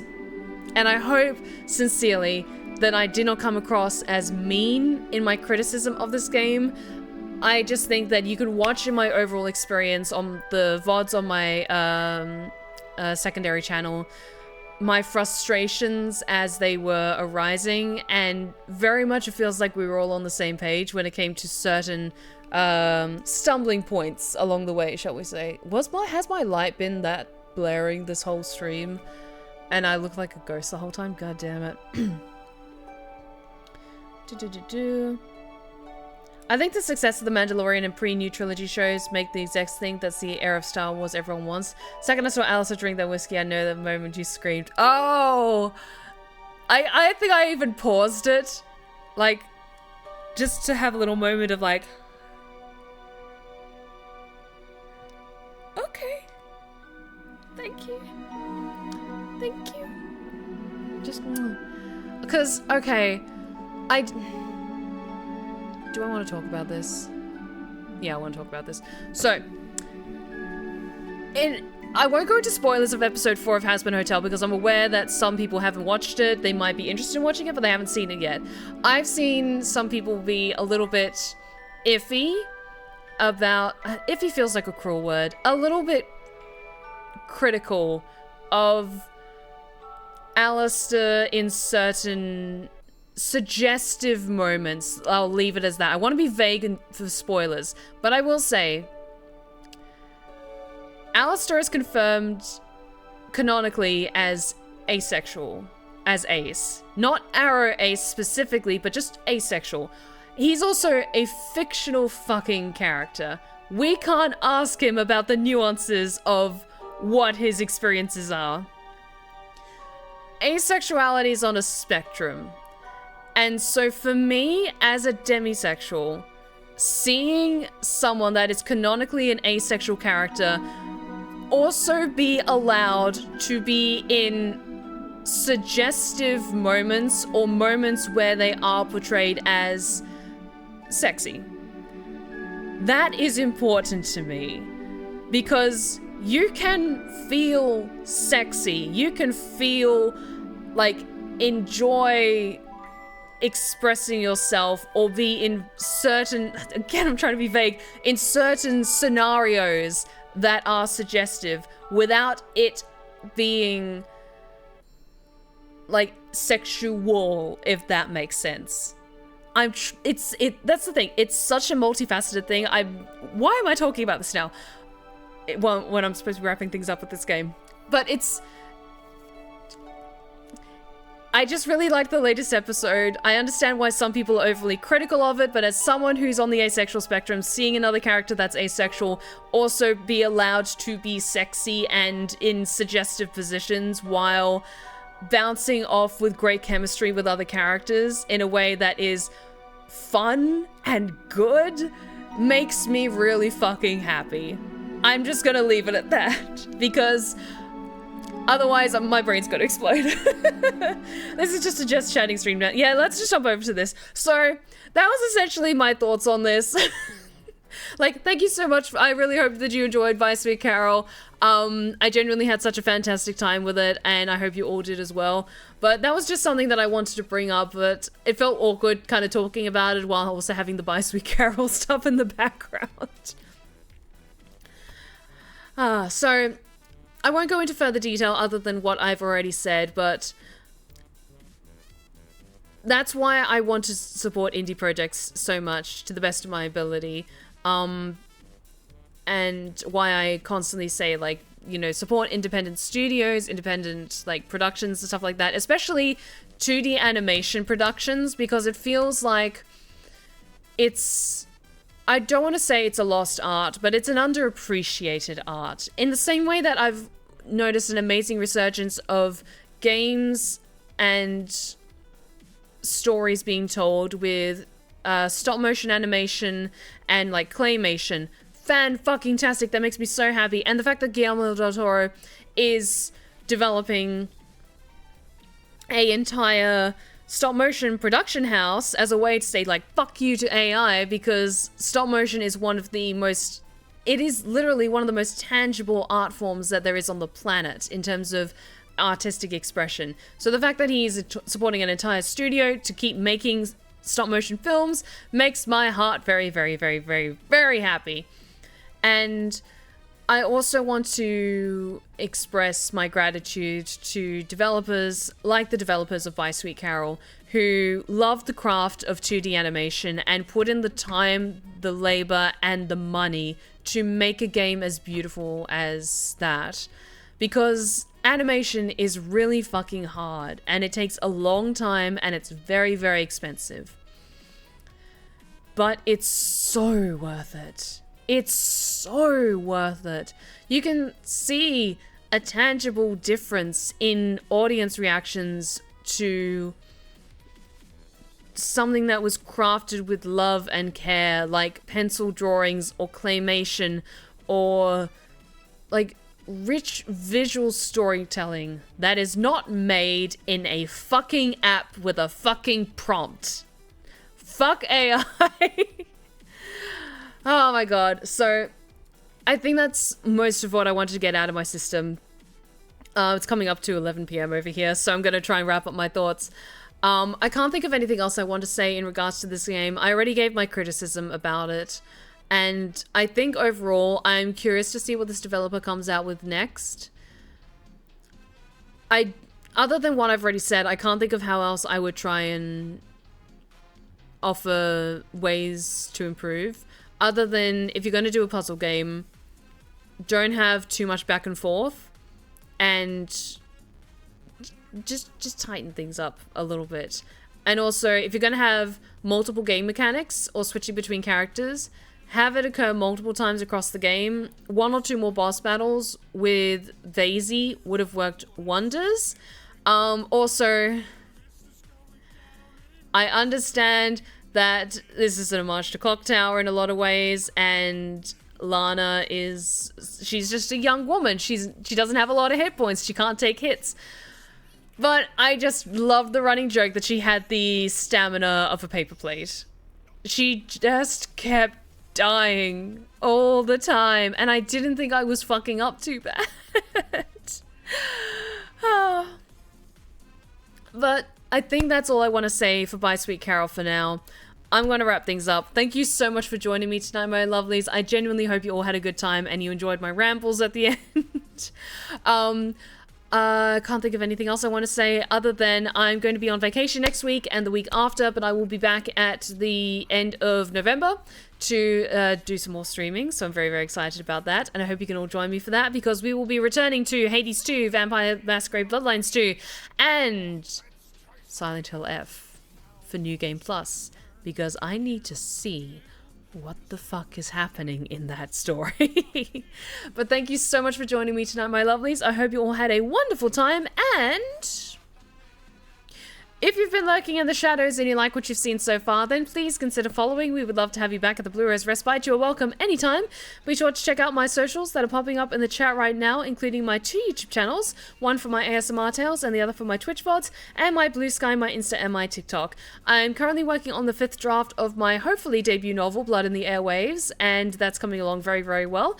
And I would really, really appreciate if you guys would engage with and comment and check out my other platforms, especially TikTok and Instagram, because those are the ones I'm posting the most about my book on. So any engagement really, really helps to generate interest in my book. And I also offer some sneak peeks of behind the scenes stuff. And recently I had some new art commissioned of my leads, Joshua and Natalie. So I will be posting a little bit of that tonight. So I hope you're all very excited for that. But let's see who's currently live and we can go say hello.